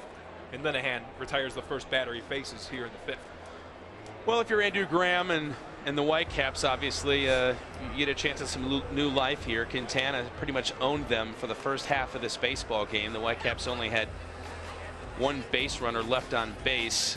Obviously, Verlander got the RBI single early, but the Whitecaps were able to do pretty much nothing against him the rest of the way after that. 4 innings pitched for Linehan, gave up 4 hits, allowed 1 earned run, struck out a pair, and he is done for the night in his first appearance of the season, and now gives way to Tyler Linehan, who faces the Whitecaps shortstop Kurt Powell here to kick things off with 1 out here in the bottom of the 5th.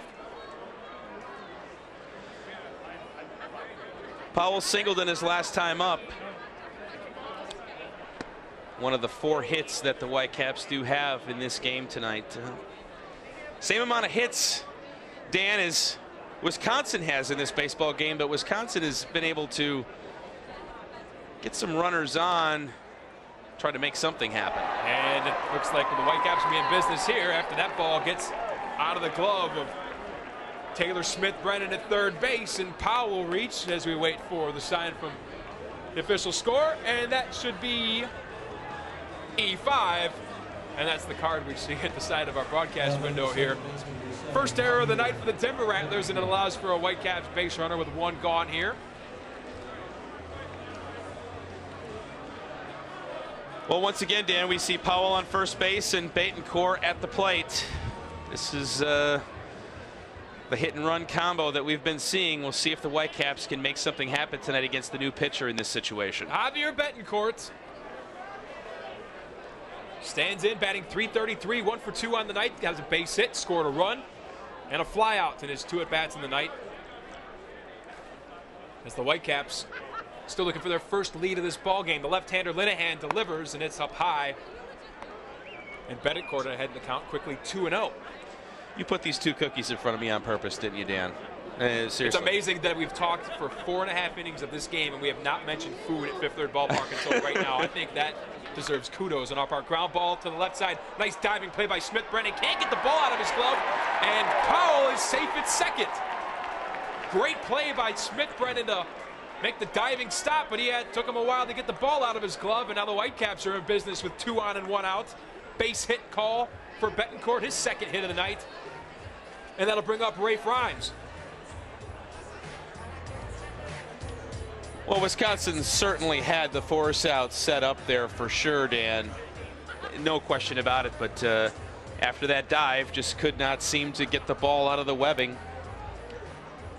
His relay to second base was a good 2.5 seconds too late, and Whitecaps are in business, 2 on 1 out. This is their best scoring chance of in the last few innings, no question. Yes, sir. The Jackets are starting to be broken out by the fans here, and this big crowd here on opening night here at Fifth Third Ballpark is almost, well, the sun's already set over the left field bleachers here, but Whitecaps looking for some damage here. 2 on 1 out. Here's the pitch from Linehan to Rafe Rhymes, the Whitecaps left fielder, and Rhymes ahead in the count quickly. He's up 2-0. Rhymes with 1 for 2 on the night, now batting .267. Base hit and a ground out.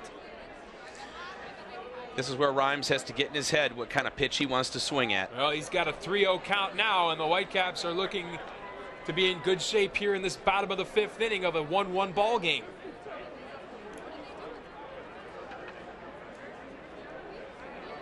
Rafe Rhymes, the right-handed hitting left fielder, waits for the delivery. That caught the outside corner, and a strike. It's 3-1.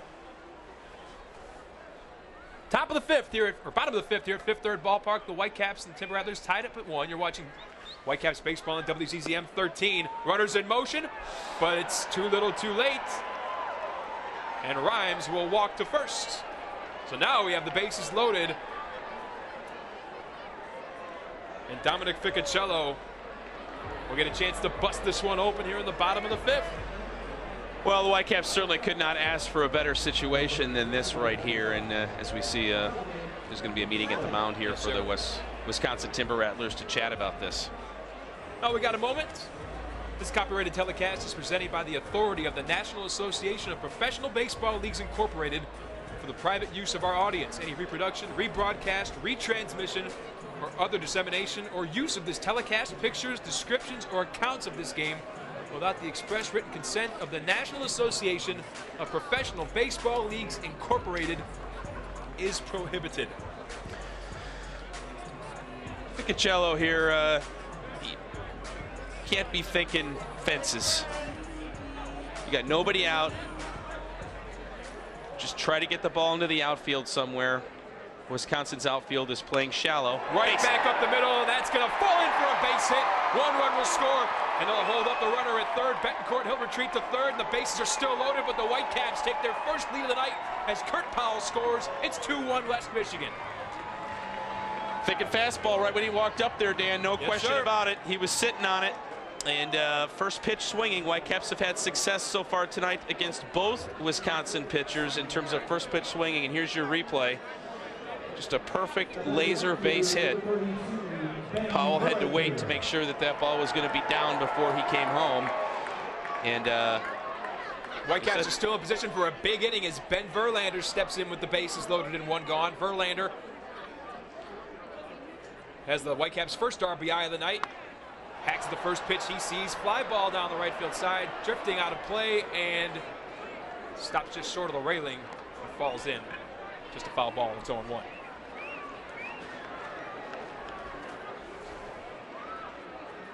Ben Verlander out of Old Dominion, batting .333 on the year, now with 4 RBIs on the season. trying to play his way out of brother Justin's shadow. I think he's doing it so far. Yeah. No big deal.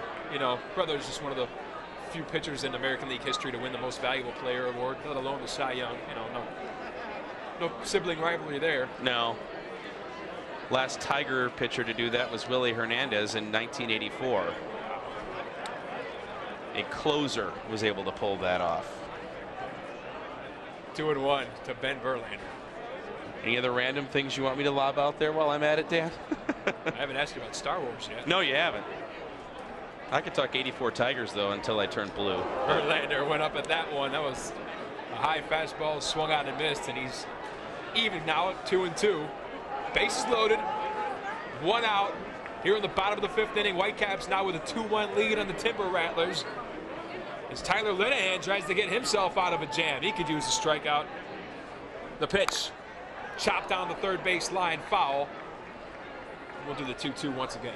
I'll do the quick plug, though. Star Wars Night at the Whitecaps, Saturday, June 28th. Buy your tickets now. Quality evening. There you go. You run it. So, you know, you feel free to plug that all you want. I always am out here watching Darth Vader come out to the field to throw the first pitch. And you roll your eyes because you know it's my fault that he's coming out to throw out the first pitch. With a fly ball into center field. That's caught by Davis. They'll send the runner, and that throw is well off the mark. Betancourt scores. Another RBI for Ben Verlander, and the Whitecaps now with a 3-1 lead here in the bottom of the 5th. Got the job done. A sacrifice fly for Ben Verlander. His 2nd RBI, and well, the Whitecaps widening their lead now. And the threat is not over, Dan. Still 2 on, 2 out here. This is fun. I can't tell you, the moment that we announced that we were broadcasting this game live about a month ago, it's been as much anticipation for us to do this broadcast as it has been for the Whitecaps to get baseball back on the field. Here's Bernard with a ground ball to third, and they'll get the force at second to end the inning, but not before the Whitecaps get 2 runs to take their first lead of the night. We'll go to the top of the 6th here at Fifth Third Ballpark on opening night. The Whitecaps lead the Timber Rattlers 3-1. You're watching Whitecaps baseball on WCCM 13.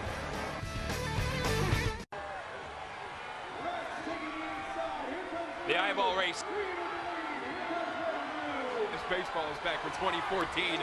The popular race with the inflatable eyes. Oh, and I believe they're new eyeballs this year too. 5, so 4, 3, they look like 2, it, yes. 1.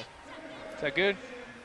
All right, we're back here to kick off the top of the 6th inning. Whitecaps leading the Timber Rattlers 3-1, and we're joined by the brand new manager of the West Michigan Whitecaps, Andrew Graham, the first Whitecap player to be named manager. Skip, how we not doing? a bad little inning for you there. Yeah, no, it's nice to get 2 runs there that break the game open a little bit. Well, your thoughts now to get this ballpark rolling here. I mean, you've been here before, but you know that this is a different kind of opening day than anything you've probably been a part of before. Now that it's finally here, and just your thoughts about finally getting the season going and putting the past behind us here. Yeah, it was a great day. It's a good turn-up for today, especially we've got a nice day for it. And, you know, the field looks great for the circumstances. You know, everyone's seen the pictures of the fire and all the damage that was given, all it done. So they've done a great job to get this game ready. And, yeah, hopefully we can get a victory for you guys tonight. What about you, Andrew, coming full circle? You were part of the Midwest League Championship team here in 2004, and now you're back here managing this same baseball team. Just talk about that storyline if you could. I mean, yeah, 2004 was a great year for us to win a championship. I mean, we weren't one of the favorites to win at that league, but we had a great August and went into the playoffs hot and, you know, came out with a victory. So now that I'm managing, you know, my job this year is to get these guys to come together as a team, develop the players to go to the big leagues and to hopefully win a championship here at Grand Rapids. Hey, Matt Walbeck was your manager that year. How much do you recall playing for him, and what managerial practices or techniques do you think maybe you can pull from having played for him 10 years ago? You know, Matt was a really,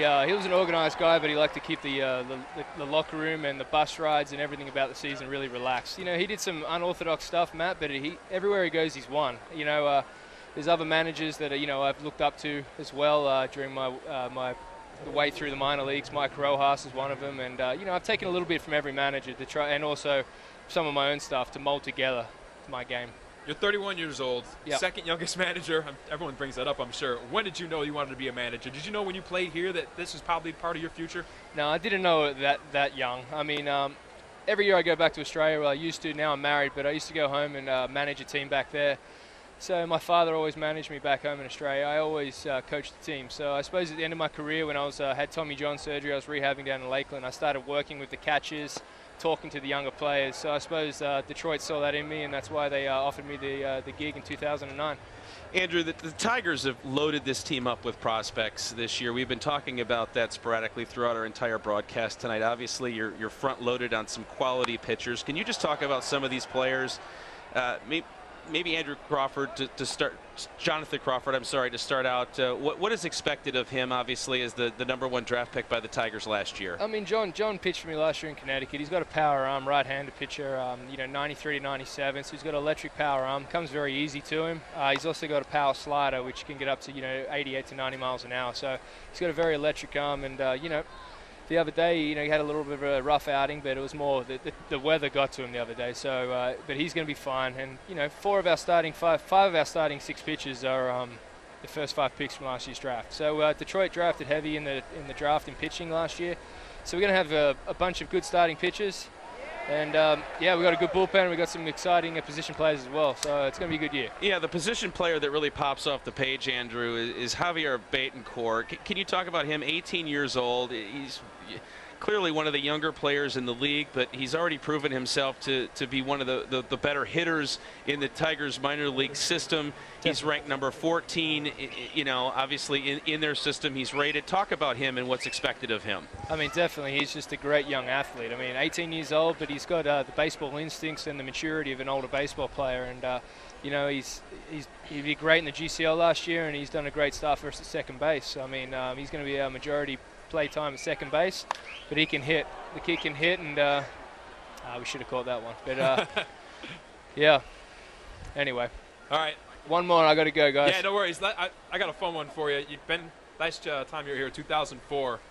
This city's a lot different than it was back in 2004. What have you noticed different about Grand Rapids? Well, wow. I don't know. I went downtown a little bit, remembered some of the stuff, but I haven't really got around enough to see the major differences. But I can tell my memories of being up here last year was green. There was no snow on the ground because it was late in the season. But, it's a nice town, and it's an exciting place to play. I look forward to seeing it. Thanks for the time. You got a job to do. We'll let you get back to it. So thanks for the time. We appreciate it. Good luck this year. Thank you.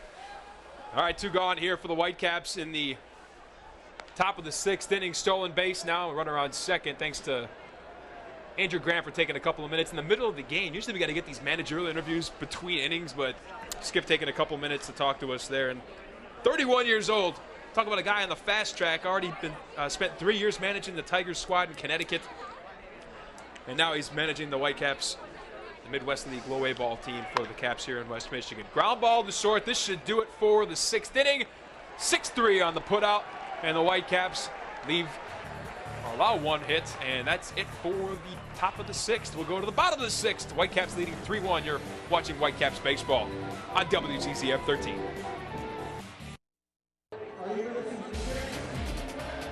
A beautiful sight, a full Fifth Third ballpark. Never in doubt, opening day, and we're in the bottom of the 6th inning of the Whitecaps, leading the Wisconsin Timber Rattlers 3-1 here on WCCM 13. Live Whitecaps baseball. This 2014 home opener. So far, so good, Brent. Everything about tonight has been perfect. No question about it. The ballparks look perfect. Big crowd. And the Whitecaps leading 3-1 in the bottom of the 6th inning as Bennett Picard leads things off for the Caps. Whitecaps taking advantage in that last inning, obviously, in the bottom of the 5th. Got a couple of runs pushed across, and now we'll see how Andrew Graham's pitching staff can pitch with a lead here in the middle to late innings. Whitecaps with a reliever warming up in the bullpen right now. That's right-hander Taylor Williams, I believe. Now, the one thing I forgot to bring tonight, Brent, was the binoculars. We're a couple hundred yards away, but it is Taylor Williams, the right-hander, warming up in the Whitecaps bullpen right now. How much fun was that interviewing Andrew Graham in the middle of the game? Fly ball to center field. Pretty much calling out to center fielder for not coming up with the catch there. You should have had that. Should have had that one, yeah. But exactly. Oh, that was good stuff. It's kind of like interviewing Keith Urban live,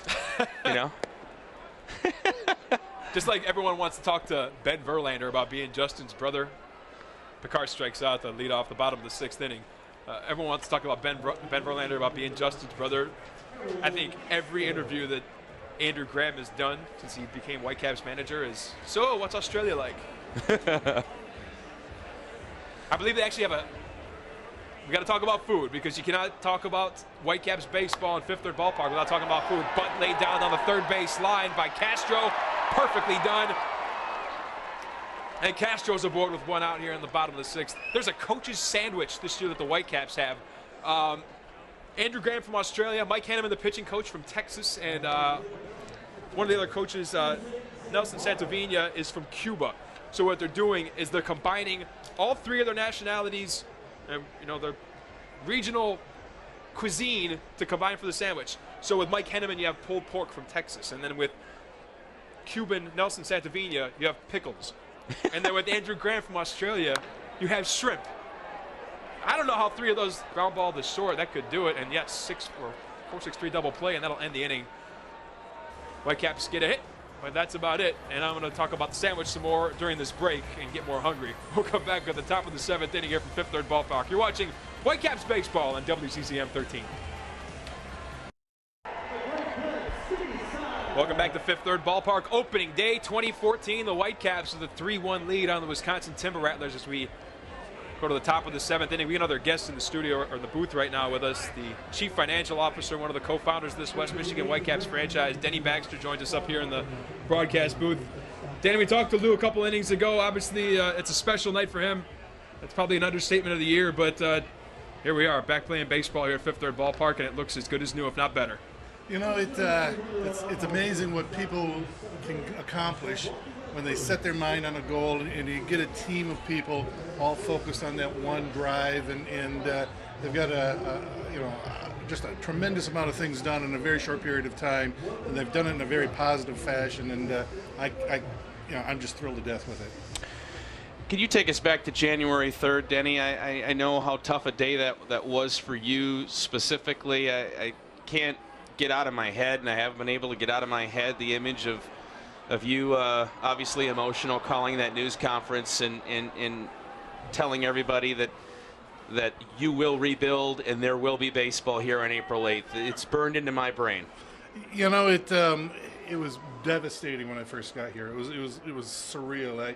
I remember being in the parking lot and my legs were like jelly, and it was just overwhelming. And you get back inside and you see the determination and the look on my staff's faces, and like, you know what, we're going to get this thing done. We're going to turn this around, and we're going to be playing baseball again. And we're resilient. And Lou and I, we spent a lot of time on the front side building this franchise. It took 10 years. And we had a lot of ups and downs then, but we stuck with it and got it through, and we thought, you know what, we can do this again, and here we are.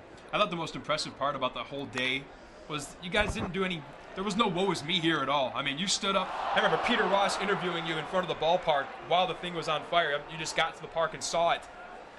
There was never any doubt. I mean, you guys used it as the motto for the last couple months to get here, but there really wasn't that this day would come and it would be a success. You know, no, there really wasn't. You know, one of the things that gives you a lot of confidence is the fact that so many of our staff has been with us literally since day one. People like Jim Jarecki and Scott Lane and such, and they've performed for us, they've delivered for us over and over again. And so, you know, it was fairly, I won't say easy, but I knew the staff that I had behind me to back up my words, if you will, and true to form, they delivered once again. We've got the best staff in baseball, and I can tell you that, you know, without question. I talk to ball clubs all over the country all the time, and they all recognize the staff that we've got and the effort that we've had. And I literally had teams asking me today, they could not believe we're playing baseball. And I said, watch the video. We're here. You guys took the opportunity after this fire happened to reconstruct some areas. You have a brand new souvenir shop. You're going to be moving your administrative offices to a brand new facility that is going to be built down here right off of the right field area. Can you just talk a little bit about that? Obviously, the souvenir shop is open for business on day one. Well, you know, Lou and I have always, in the entire history of this franchise, wanted to keep the ballpark fresh, and we would always continue to look for ways to improve it and make some changes, and, you know, whether it was putting the outdoor seating on the suite level or, you know, spending $1 million for a video board, things of that nature. And, you know, as tragic as this fire was, it represented an opportunity. And Lou and I are stewards of this franchise to the community, and as opposed to simply putting it back exactly as it was, we felt here's an opportunity for us to let's make it better. Let's do some things that people have been looking for, and I think that we're accomplishing that. And it won't stop this year with that new office structure. We'll have a new deck area out there with that, and it'll allow us to use the old souvenir shop for something creative and something fun for next year. So we'll have some new things coming next year as well, and I think that's a part of what we've been able to accomplish is that we've kept this product fresh for the community, and we kept this facility first class for this community over 21 years. And here's some pictures of it right here. We're showing it, Denny. You can see exactly what some of the architecture will look like here at the ballpark next year. What are some other target dates? Obviously, April 8th was the #1 date for you guys for the last 3 months. You're here. It's done. I'm hearing that May 1st is a date to maybe get the Whitecaps clubhouse back in working order. Is that an accurate date? And are there any other dates, target dates floating out there for the rest of the construction or reconstruction to get done this year? I think there really are two primary ones. First and foremost is for that clubhouse, so that not even just for our ball club, but to get the visiting teams the accommodations that they deserve as well, and get them under roof here.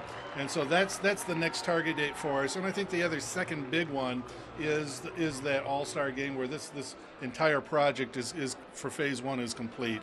I mean, certainly we'd like to see some things coming along in terms of some of the satellite stands to help take some of the pressure off the concession stands that we've got it tonight. It's a little congested down there, and as we're able to open up some more of those stands, we'll be able to relieve some of that congestion. But I think the two primary things, now that we're actually operational, is let's take care of the ball clubs. That's the primary product here. And then let's get this thing ready to go for the Midwest League's 50th All-Star game. It's a real mark for the league, and we want to show that off well for the Midwest League. We're joined in the booth by Whitecaps Chief Financial Officer Denny Baxter, one of the co-founders of the team. Talk about that All-Star game. It'll be the third one you guys have hosted. But this one's different, obviously, with everything that's going on in the offseason here. 50th anniversary.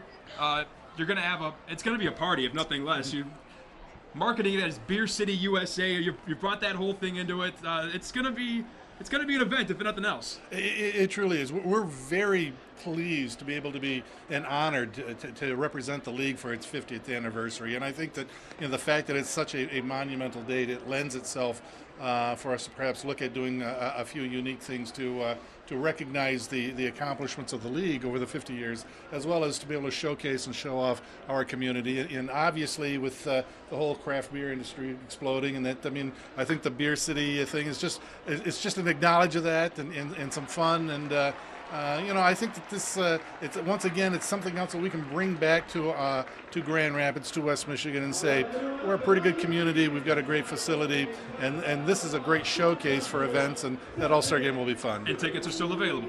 They are still available. I wouldn't wait though.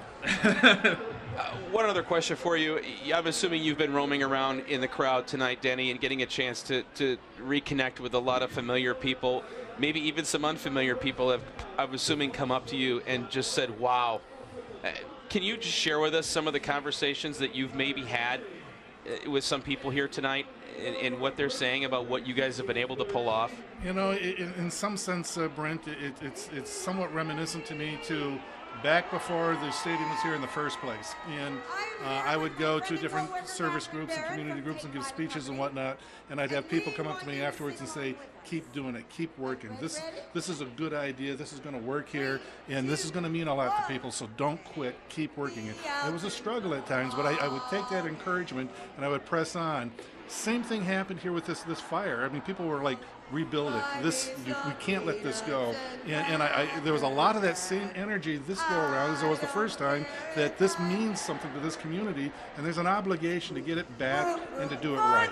And I feel very proud to even just be a part of this. And I've gotten a lot of that acknowledgement here tonight. People saying thank you, because this does mean a lot to them. It's very important to them, and to be able to accomplish their goals is gratifying to me. We had to get the tail end of the 7th inning stretch because our own Juliet Drinkus and Catherine Barrett leading the crowd here with no Bob Wells, the typical 7th inning stretch conductor. He could be in trouble. Juliet might have a new job. I didn't say that, Bob. We love you. We can't wait for you to come back. He's part of this franchise as well. He's gone for spring break, I'm assuming here. But yes. Denny, hey, congratulations, if nothing less. I know you guys got a lot of work in front of you, but the fact that we're here and we're celebrating, you got a big crowd and everything is, you even got a lead tonight. You know, everything's worked out probably better than you possibly could have We imagined. got sunshine today. I mean, after this horrendous winter, I mean, here we go with sunshine. We got a winning ball club going out there. We got a big crowd. We're playing baseball. We're back to ourselves again. It feels great. Denny Baxter, the Chief Financial Officer, co-founder of this West Michigan Whitecaps franchise. Congratulations on everything. Thanks for coming up and joining us. Thank you, guys. I appreciate it. We'll Thanks, see you. Denny. Yeah, long summer ahead of us, and nowhere else we'd rather be. So, back to baseball here in the bottom of the 7th inning as the Whitecaps carry this 3-1 lead. Kurt Powell leading things off for the Whitecaps. What did we miss in the top of the 7th there, Brent? You want to recap this one? Well, there was a double by Davis and an error which got him moved over, and a strikeout and a 5-4 put out. Force out at second base was the third out. So Wisconsin was able to get a couple of runners on, move them over with an error, but kind of been the story of the night here, Dan. The Whitecaps pitchers have found a way to pitch their way out of some significant jams. Powell comebacker right up the middle, and nice play there by Tyler Linehan to scoop it up and get the out at first. And there's one gone here in the bottom of the 7th inning, and that'll bring up Javier Betancourt. Andrew Graham talked about this young man, the 18-year-old out of Venezuela. He's been impressive in his first home game at the Whitecaps, and talk about a guy with a high ceiling. You get a guy 18 years old coming up and making his Whitecaps debut this season. He is definitely the guy to keep your eye on, West Michigan Whitecaps fans. We haven't talked about the number of, I mean, Tigers fans know how many players have reached the majors that were once West Michigan Whitecaps. You can go up and down the list. Your Alex Avila's, your Don Kelly's, you know, those kind of players. Many more that have no longer with the organization that have, you know, been big. And there's more in the pipeline. Eugenio Suarez was here a couple of years ago, and he's tearing it up right now to kick off the season in Double-A Erie. And he's a shortstop. And with the problems that the Tigers have had at shortstop with injury, especially with Jose Iglesias being out for possibly the entire season, you never know. Suarez might get a call up to the big league sooner than later, but obviously still early in the year to make that kind of call. Well, you're absolutely right, Dan. You never know, especially early in the year like this. You take a look at this 25-man roster that the Whitecaps have put together here, and you always ask yourself, okay, which one of these players has a chance to elevate and maybe play in Major League Baseball someday? And the average of that is 1 in every 10 will get a chance to play. So you have to believe that 2 players at the most from this particular group of Whitecaps have a very good chance of eventually playing Major League Baseball somewhere. You hope that they elevate within the Detroit Tigers organization and we get a chance to see them at Comerica Park someday, and that's what makes it exciting for fans to come out here and watch these games, because you get to see the Jacob Turners and the Eric Munsons and the Nick Castellanos and all these players come through here and get a chance to play, and then they get a chance to play in Detroit. And Javier Betancourt with his 3rd hit of the night, base hitting into right field. And the Whitecaps have one on with one out here in the bottom of the 7th inning, leading 3-1 against the Wisconsin Timber Rattlers. Live Whitecaps baseball back on WCCM 13. I'm Dan Harland. He's Brett Ashcroft. Thanks for joining us on a beautiful early April Tuesday night here in West Michigan. Yes, we can finally see a beautiful April Tuesday night in West Michigan. It's been too long, my friend. Absolutely. And Rafe Rhymes will come up now with one on and one out here in the 7th inning.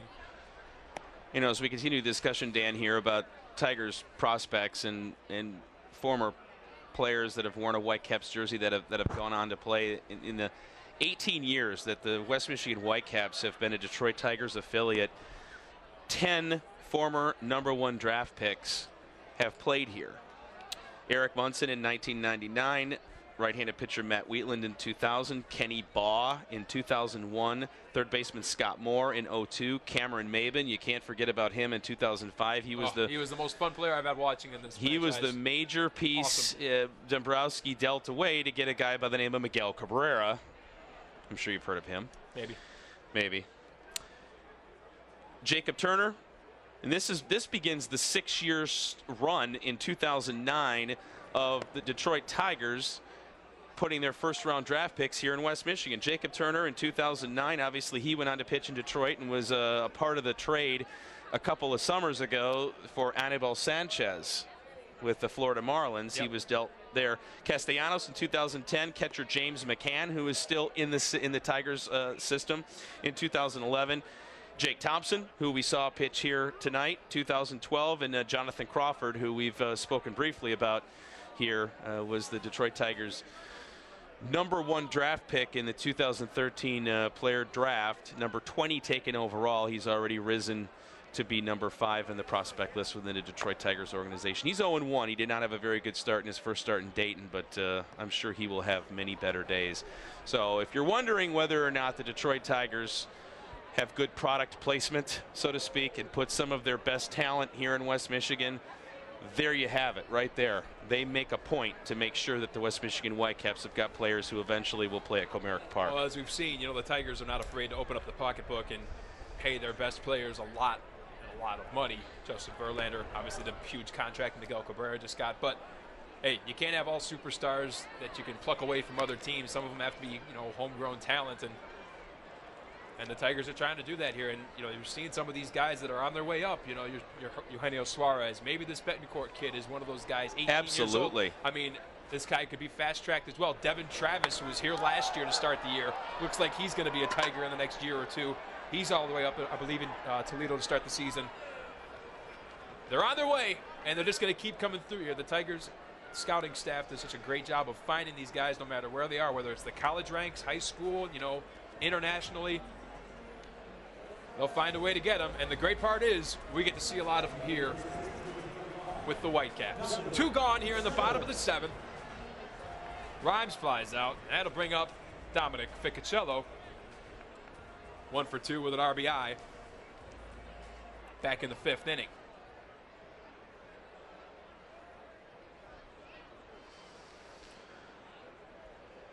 Here's the pitch from Tyler Linehan, the left-handed reliever, second pitcher of the night. No activity going on in either bullpen right now as we are into the bottom of the 7th inning, the home stretch here at Fifth Third Ballpark on this opening night 2014.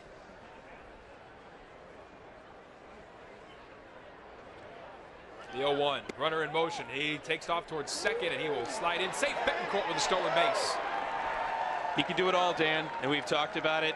I'm telling you what, if there is a player on this team that I fully expect to see wearing the Old English D within the next 2 or 3 years, it's that kid right there. There's no doubt in my mind. I really believe that he could be the future second baseman of the Detroit Tigers.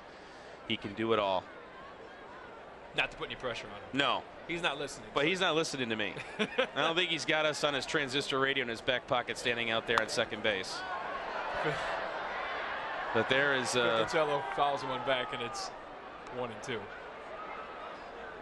Transistor radio. What am I thinking? This is 1980, I used to listen to Ernie Harwell broadcast games on a transistor radio, and now, you just need an iPad, right? Hey, I'm not old. Yeah, you have the app. But you got to pay for the app to listen on the MLB broadcast now, so it's not easy. It's not as easy as it used to be. I've done the same thing, I'm not a baby anymore. No, you're not. I had to sneak the earbud headphones through a sleeve. Broken bat, looper into left field, shallow left field. Caught there by Ortega, and that will end the inning. Whitecaps leave 1 as we'll head to the top of the 8th inning, but they own a 3-1 lead over the Timber Rattlers. We're back with more live baseball here on WCCM 13 after the break. Top of the 8th inning here at Fifth Third Ballpark. On opening night 2014, the Whitecaps with a 3-1 lead on Wisconsin Timber Rattlers here on WCCM 13. I'm Dan Harlan, Brent Ashcroft alongside. Thanks for joining us on a very special opening night. Season number 21 of West Michigan Whitecaps baseball now underway here in Comstock Park. And Scott Seitz, the Whitecaps' 3rd pitcher of the night, begins his 2nd inning of work. He'll face Clint Coulter, the catcher, to lead things off here in the top of the 8th. Coulter 0 for 2, struck out, walked, grounded into a double play his night at the plate. Whitecaps 3 runs on 8 hits and 4 errors. It is opening night. 1 run on 6 hits and 1 errors for the Timber Rattlers here in the top of the 8th. Here's the 1-1 pitch. Coulter. A short chopper there to back to the pitcher. Seitz throws him out at first, and there's 1 gone. You know, I know earlier in the broadcast, Dan, I know we talked about, you know, development is key, winning is kind of secondary. And I think that is probably the case if you go all the way up to the Tigers organization, up to the top. But, you know, the Whitecaps have missed the postseason 3 straight years. And it would be certainly nice to see this team get back into the playoffs and compete. I know the fans here in town like to come out and see playoff baseball. And, you know, a lot of they've won 5 Midwest League championships here over the course of the last 21 years.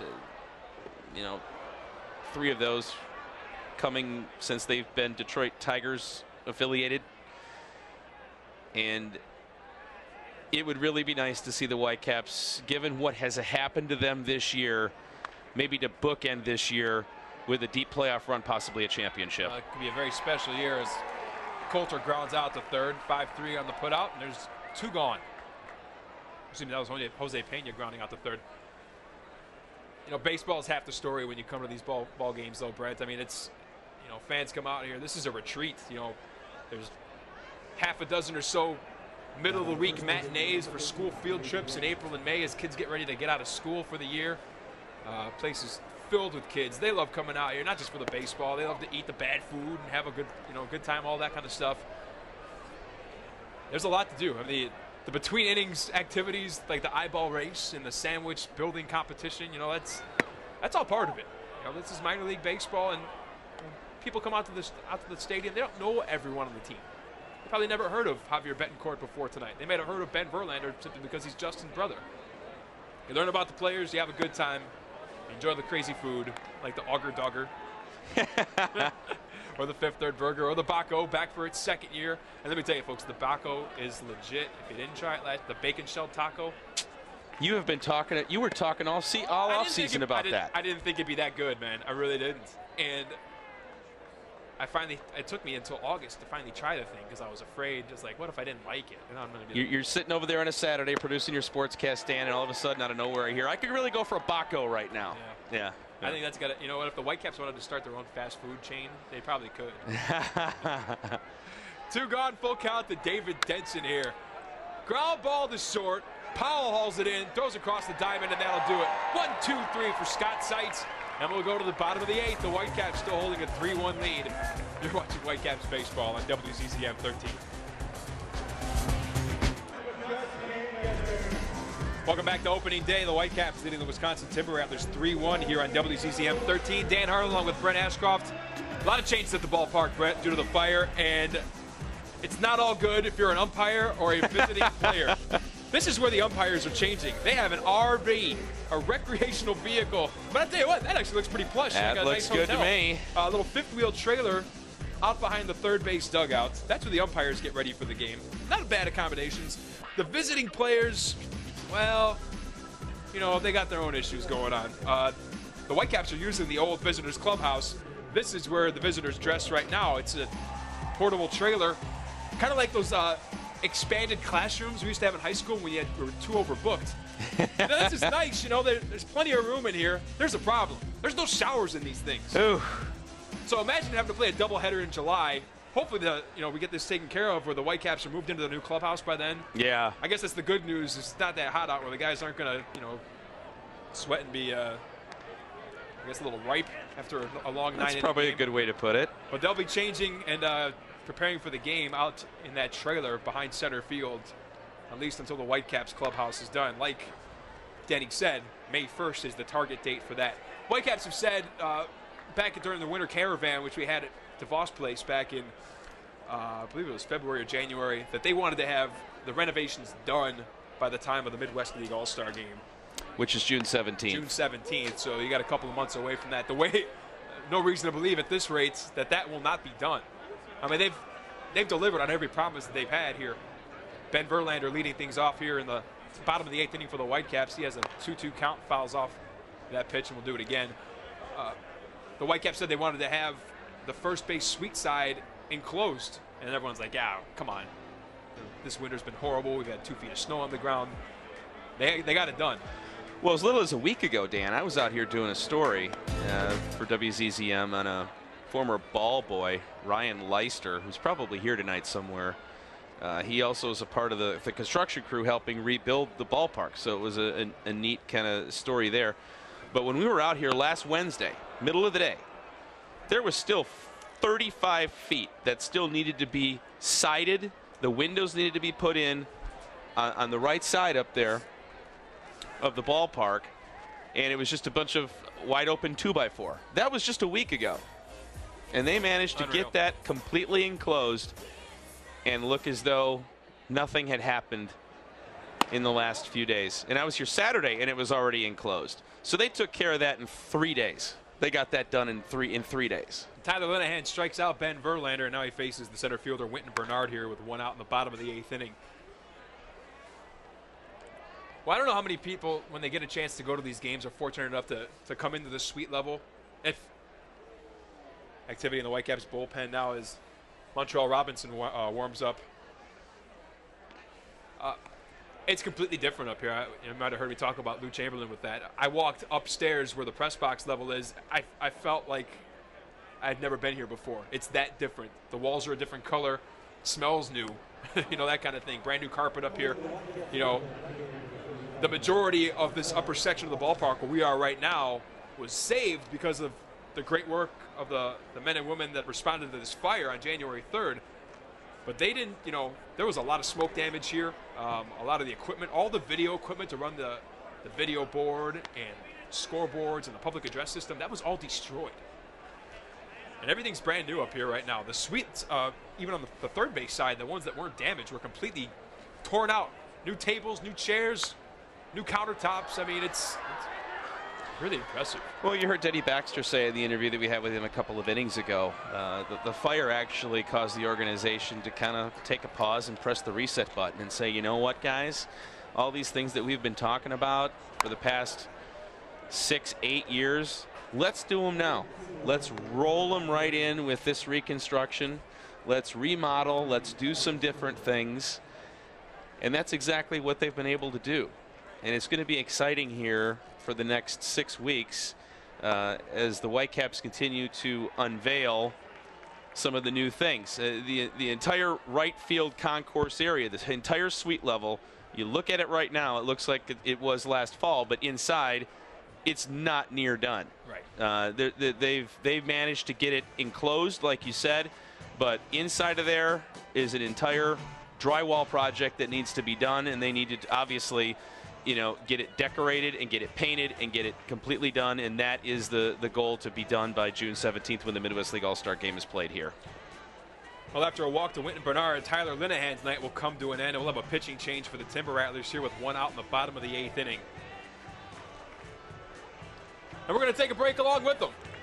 So we'll come back with the remainder of the bottom of the 8th inning after this quick word. You're watching Whitecaps Baseball on WZZM 13. We'll be back.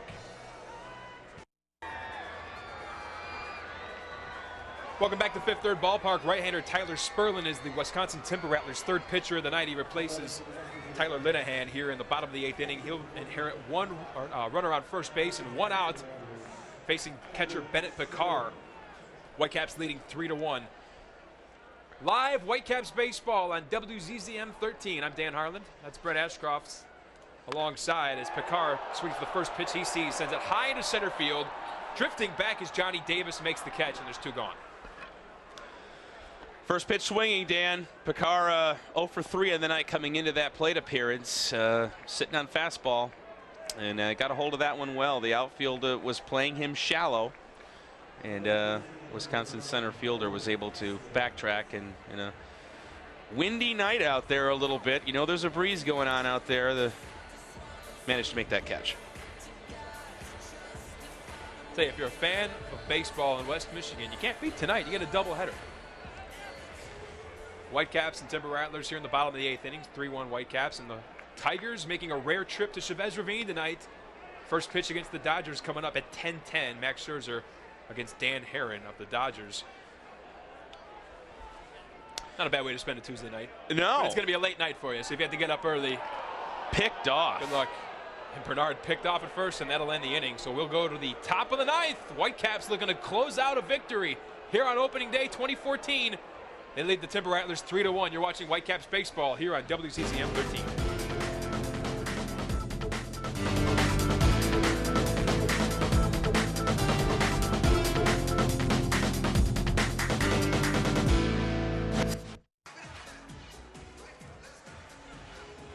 Whit Bernard picked off to end the Whitecaps half of the 8th inning, and the Whitecaps will head to the 9th, looking to close this out on opening day 2014. They lead the Timber Rattlers 3-1. Montreal Robertson makes the relief appearance now, looking to close this one out for the Whitecaps. He'll face Christopher McFarland to lead off the top of the 9th inning. Dan Harlan with Brent Ashcroft. Hope you've enjoyed our broadcast here. I want to say thank you to our production crew, Jay Lowe in the truck, along with Al Forrest, and production facilities and support provided by Ferris State University School of Digital Media. Thanks to the Ferris State Bulldogs and to our WCCM 13 staff. This is it's not an easy production to put together, and I want to thank everyone for their hard work. This has been a lot of fun. Absolutely. You know, get the opportunity to do an event like this, which means a lot to a lot of people. You know, we wanted to be out here. I would have been out here covering the game one way or the other, but it's been a real thrill and an honor to call the game up in the booth. And thanks for sticking along with us. So appreciate that. 7,128 here on opening night at Fifth Third Ballpark on this special night, and they're all pretty much still here, waiting for the fireworks show at the end of the night. They've seen some nice fireworks so far tonight, I think, from the Whitecaps. They had the one good inning offensively in the 5th to push those 2 runs across. And they were able to get the pitchers together. The bullpen has done a fine job here, Dan, here in the last few innings to hold that lead. And it's been a fantastic game. All right, well, hey, we got a little bit of an issue. Andrew Graham was just talking to the umpire, home plate umpire, Adrian Gonzalez. Montreal Robertson was warming up, and he's no longer on the hill. They're going to, not exactly sure what's going on right now. There's no pitcher for the Whitecaps right now. Not exactly sure where Robertson went. We've got Ficacello and Betancourt out at the mound, and Robertson, I don't know if it was some kind of equipment issue or what. There must have been. He's trotting back out now. So after a brief delay, Montreal Robertson will get a chance to close it out and pick up a save here against the Timber Rattlers.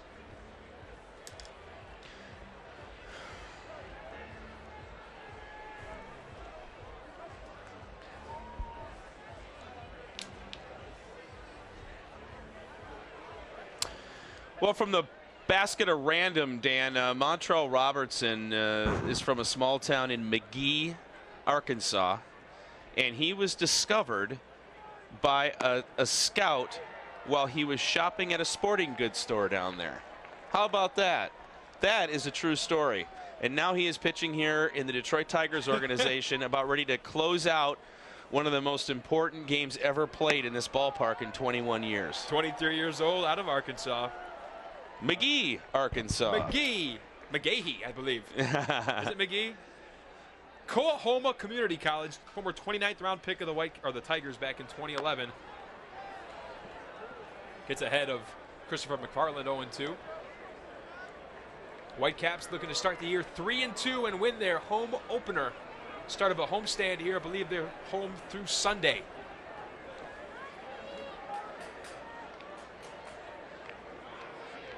So get your tickets and check out the Whitecaps. Looks like the weather is going to be outstanding this weekend. McFarland with a grounder deep in the hole and short, and no play there for Kurt Powell, and a leadoff base hit for Christopher McFarland here in the top of the ninth. Probably a smart idea for Powell to put that one in his back pocket. I don't think that there was any chance that he was going to be able to get the speedy runner. And now you got to hope for a ground ball double play here, or some way to not allow Wisconsin to try to get a big inning started after that particular play. Well, we'll see what Robertson can do here with a runner aboard. He will face Angel Ortega.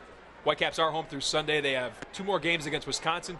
Wednesday night, 6:35, a noon start on Thursday, and then 3 games against the Beloit Snappers starting on Friday night, 6:35 start for that one, and then a pair of 1 o'clock games on the weekend, 1 o'clock Saturday, 1 o'clock Sunday before they go back on the road. Start of the season, plenty of chances to check out the Whitecaps before. You know, I want to squeeze this in too, Dan. Another piece of random information about a Whitecaps player, Wynton Bernard, who was picked off first base at the bottom of the 8th inning there. His family appeared on the game show Family Feud. I think it's safe to assume it was the post-Richard Dawson era Family Feud. Steve Harvey does the show now. So yes. Yeah. I don't think Mr. Bernard was born when the Richard Dawson era Family Feud was going on, but I was actually sent a YouTube link with that show. So you can actually watch Witten Bernard and his family competing on the Family Feud. Dude. Something might have to do a story about this. Montreal Robertson throwing hard, mid-90s, just threw 94 on the gun a minute ago. He's down 0-3 in the count, or 3-0 in the count here, and he walks Ortega on 4 pitches. And we got a little drama developing here in the top of the 9th. 2 on, nobody out, and out comes Mike Henneman to pay Montreal a visit here. Good news to report from Buffalo, New York tonight. The Red Wings with a 4-2 win. They are 1 point away from clinching a 23rd consecutive playoff spot. We'll have highlights of that game coming up tonight on WCCM 13 News at 11, because we got to go back after this broadcast is over. And yeah, we're not done. Yeah, we're not done yet. So we want to take a look at the Red Wings highlights. If you want to take a break from watching the Tigers, you know where to find us. But a big win for the Red Wings tonight, and it looks like we'll be covering playoff hockey coming up next week. Well, a couple of weeks ago, the Red Wings were still on the outside looking in. No question about it. And they've been able to string together some very important wins here over the course of the last couple of weeks, Dan, as you well know. A big win against Boston over the weekend, and, you know, obviously playing the Buffalo Sabres a couple of times in the last week has certainly helped. So, hey, you got to beat the teams you're supposed to beat. And I got to tell you what, I don't want to go off on a tangent about hockey because that's my wheelhouse, but I wouldn't want to play the Red Wings in the first round if I'm the Pittsburgh Penguins. Not the way they're playing right now. And now that Luke Glendening is scoring goals, they have a new weapon in Detroit, don't they? Davis lays down a bunch, just fouled on the third base line. Yeah, Glendening, and of course Gustav Nyquist is a superstar. Yeah, he is emerging. Special. All right. Well, we got to worry about this, closing out this victory here. Whitecaps, a little bit of trouble. 2 runners on, nobody out. Montreal Robertson facing Johnny Davis, holding that 2-run lead. It's 3-1, top of the 9th. You're watching live Whitecaps baseball on WZZM 13, the 2014 home opener. Season number 21 for the West Michigan Whitecaps, looking to start things off here in Comstock Park with a W. Well, Andrew Graham playing the corner infielders in, expecting a bunt here as Wisconsin tries to move the runners over, and that's exactly what he's showing. With the leadoff batter aboard, not a surprise here, and Davis puts the bunt down. Picard looked towards second, and he took way too long through to first, and Davis is safe, and now the bases are loaded with nobody out. Picard maybe thought he had a shot at turning something at second, but with a guy with Davis's speed, that was not the right call. And now Montreal Robertson in some serious hot water, bases loaded, nobody out, and Omar Garcia with a chance now to bring the Timber Rattlers back. It's 3-1. Garcia's had himself a good night, Dan.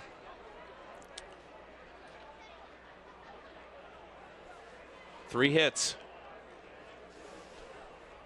Robertson's first pitch to him, got it over the inside corner. Did I see 90? 93. 93 miles an hour. 93. The hard-throwing right-hander gets ahead in the count. That's always a good thing. Let's see what he does here with the 0-1 pitch.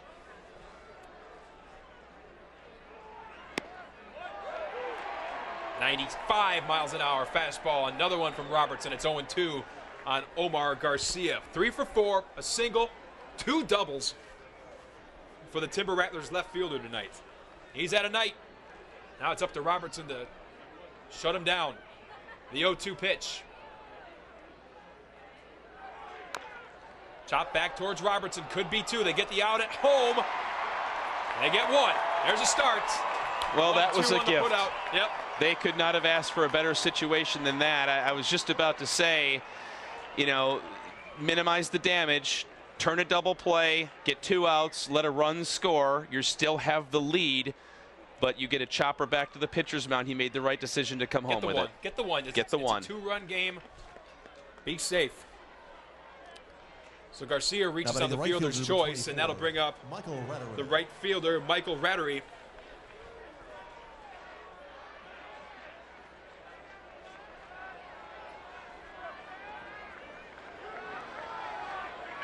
3-1 game, bases loaded, 1 out. Timber Rattlers trying to come back down 3-1 here in the top of the 9th inning. Montreal Robertson pitching for the Whitecaps. Here's the first pitch to Ratteri. Outside, ball 1, skipped away from Picard, able to get back to it. 97 miles per hour on that pitch, Dan.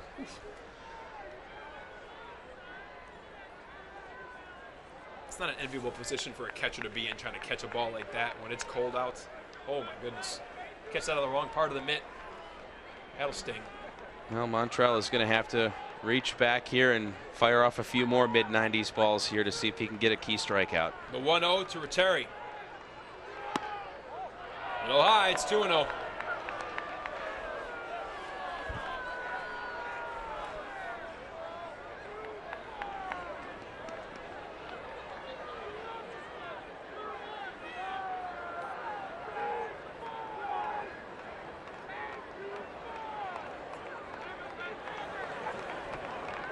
Bases loaded, 1 out. 2-0 pitch to Michael Ratteri. Trying to check his swing. Didn't matter. Strike 1. 95 miles an hour. Robertson throwing the heat. See if Ratteri can try and turn one around on him.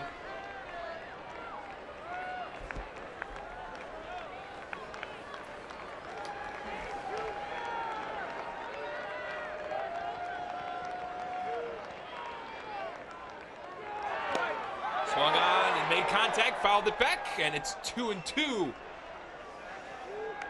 So Montreal battling back, once down 2-0, now 2-2, 1 out. Turn up the gas here, Dan. It wouldn't be fun if there wasn't any drama, Brent. You know? That's true. Little high heat, 94, 95 on the gun right here. See if that's what he chooses to do. I think we're seeing a fastball. I'm pretty sure. Here's the 2-2 from Montreal Robertson. That's off the outside corner. It's now a full count. Ratteri 0 for 2 tonight. Sac fly, struck out twice, walked. Batting .235 on the young season. 2 runs driven in. Well, the runners will be off with this pitch. Nowhere to put him, Montreal. Here's the 3-2. Walked him, and it's a 1-run ball game. So here we go. Still a 1 out, bases loaded situation for the Timber Rattlers. Montreal Robertson walks Ratteri. And that'll bring up Taylor Smith, Brennan.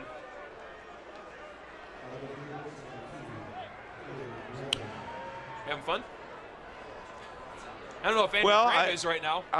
Yeah, I don't think we're going to be able to interview him again in this game. What do you think? I think that ship has sailed. Brennan, not a very good night, 0 for 4, a couple of strikeouts. Ground out, struck out twice, forced out. He's batting .200. Robertson with the first pitch to him. In there for a strike. Ground ball double play ends this baseball game, Dan. Montreal just needs to throw strikes. Be the closer, throw strikes, try to get a ground ball to end the baseball game. Task at hand. The 0-1. Chop foul. And it's quickly 0-2. Here we go. Or a strikeout. That would help too.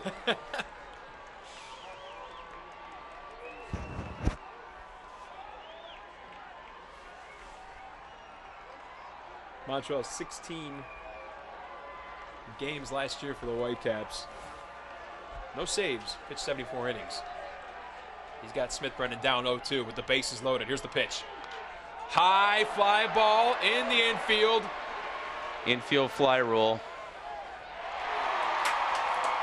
We've got 2 gone as Zambrano makes the catch.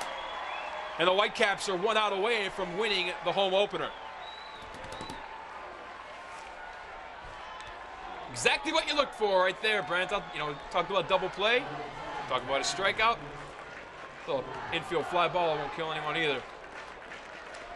Well, they needed that, no question about it. All right, Timber Rattlers down to Yeah, Clint Coulter looking to keep this game alive. Bases loaded, 2 gone. Montreal Robertson deals to the right-handed batter. Coulter is the 7th Wisconsin batter to hit this inning. Now the Whitecaps have made it interesting. They're still now just 1 out away from getting out of here with an opening night victory. Coulter down 0-1 on the count. Now 0-2 is 97 miles an hour. Robertson brings some gas, and he's 1 strike away from picking up a save here. Crowd rising to its feet, and they're pretty much all still here, all 7,000 plus. Robertson with the delivery.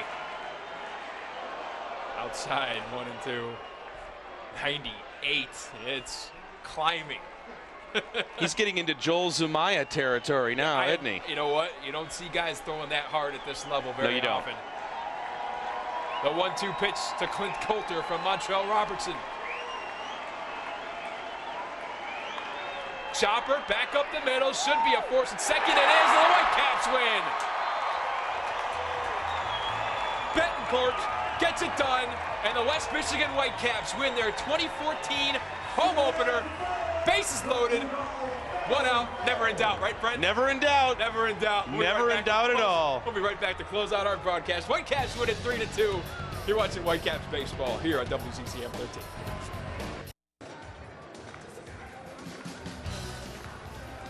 The 2014 season is underway here at Fifth Third Ballpark, and it is underway with a Whitecaps victory. 3-2 the final. The Caps beat the Wisconsin Timber Rattlers here in Comstock Park. Brent, first live broadcast of a Whitecaps game here on CCM 13 in many, many years, and it was a blast. We saw a lot tonight. It's a special night. It wasn't just about the baseball game. It was about, really the rebirth of this Fifth Third Ballpark. And like I talked about with Denny Baxter earlier, all things considered, this pretty much was a perfect night. Absolutely. There's no question about it, Dan. And a victory all around for the West Michigan Whitecaps. You get a victory on the field in the home opener in a thrilling game, and kind of like what you said, it was never in doubt, right? Never in doubt at the end. 1 out with the closer on the mound throwing 98 miles an hour. The game was never, you know what? You couldn't write a script any better than that. No, you couldn't. They've said never in doubt ever since the fire on January 3rd. We got the ballpark together. Montreal Robertson delivers with a ground ball out to Javier Betancourt to end the game. What a night for him. What a night for Ben Verlander in his home debut. 2 RBIs, a sacrifice fly in the 5th inning proves to be the game-winning run as the Whitecaps hold on to beat the Wisconsin Timber Rattlers 3-2 here at Fifth Third Ballpark. This is going to be a special year all the way around for the Whitecaps with the renovations being done. We have the All-Star Game coming up in June, the 3rd time the Whitecaps will host the Midwest League All-Star Game, the 50th anniversary of the Midwest League All-Star Game. So we'll have all the biggest prospects in this level of baseball coming to Comstock Park in June. First of many special moments we're going to have here this year, Brent. No question about it. 1994, big year for the West Michigan Whitecaps, and WZZM, chance to broadcast that baseball game here.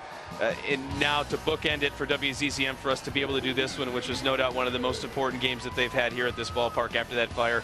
Very proud to be a part of it, no question about it. And we'll be back to recap tonight's game, the highlights, and the story with the fans. So we'll come back with that at 11 o'clock tonight on WCCM 13 News. Had a blast broadcasting this game. For Brent Ashcroft, I'm Dan Harlan. We hope you enjoyed the broadcast. If you're a Whitecaps fan, you probably enjoyed the outcome. Whitecaps win the 2014 home opener over the Timber Rattlers, 3-2 the final. Thanks for watching, everyone.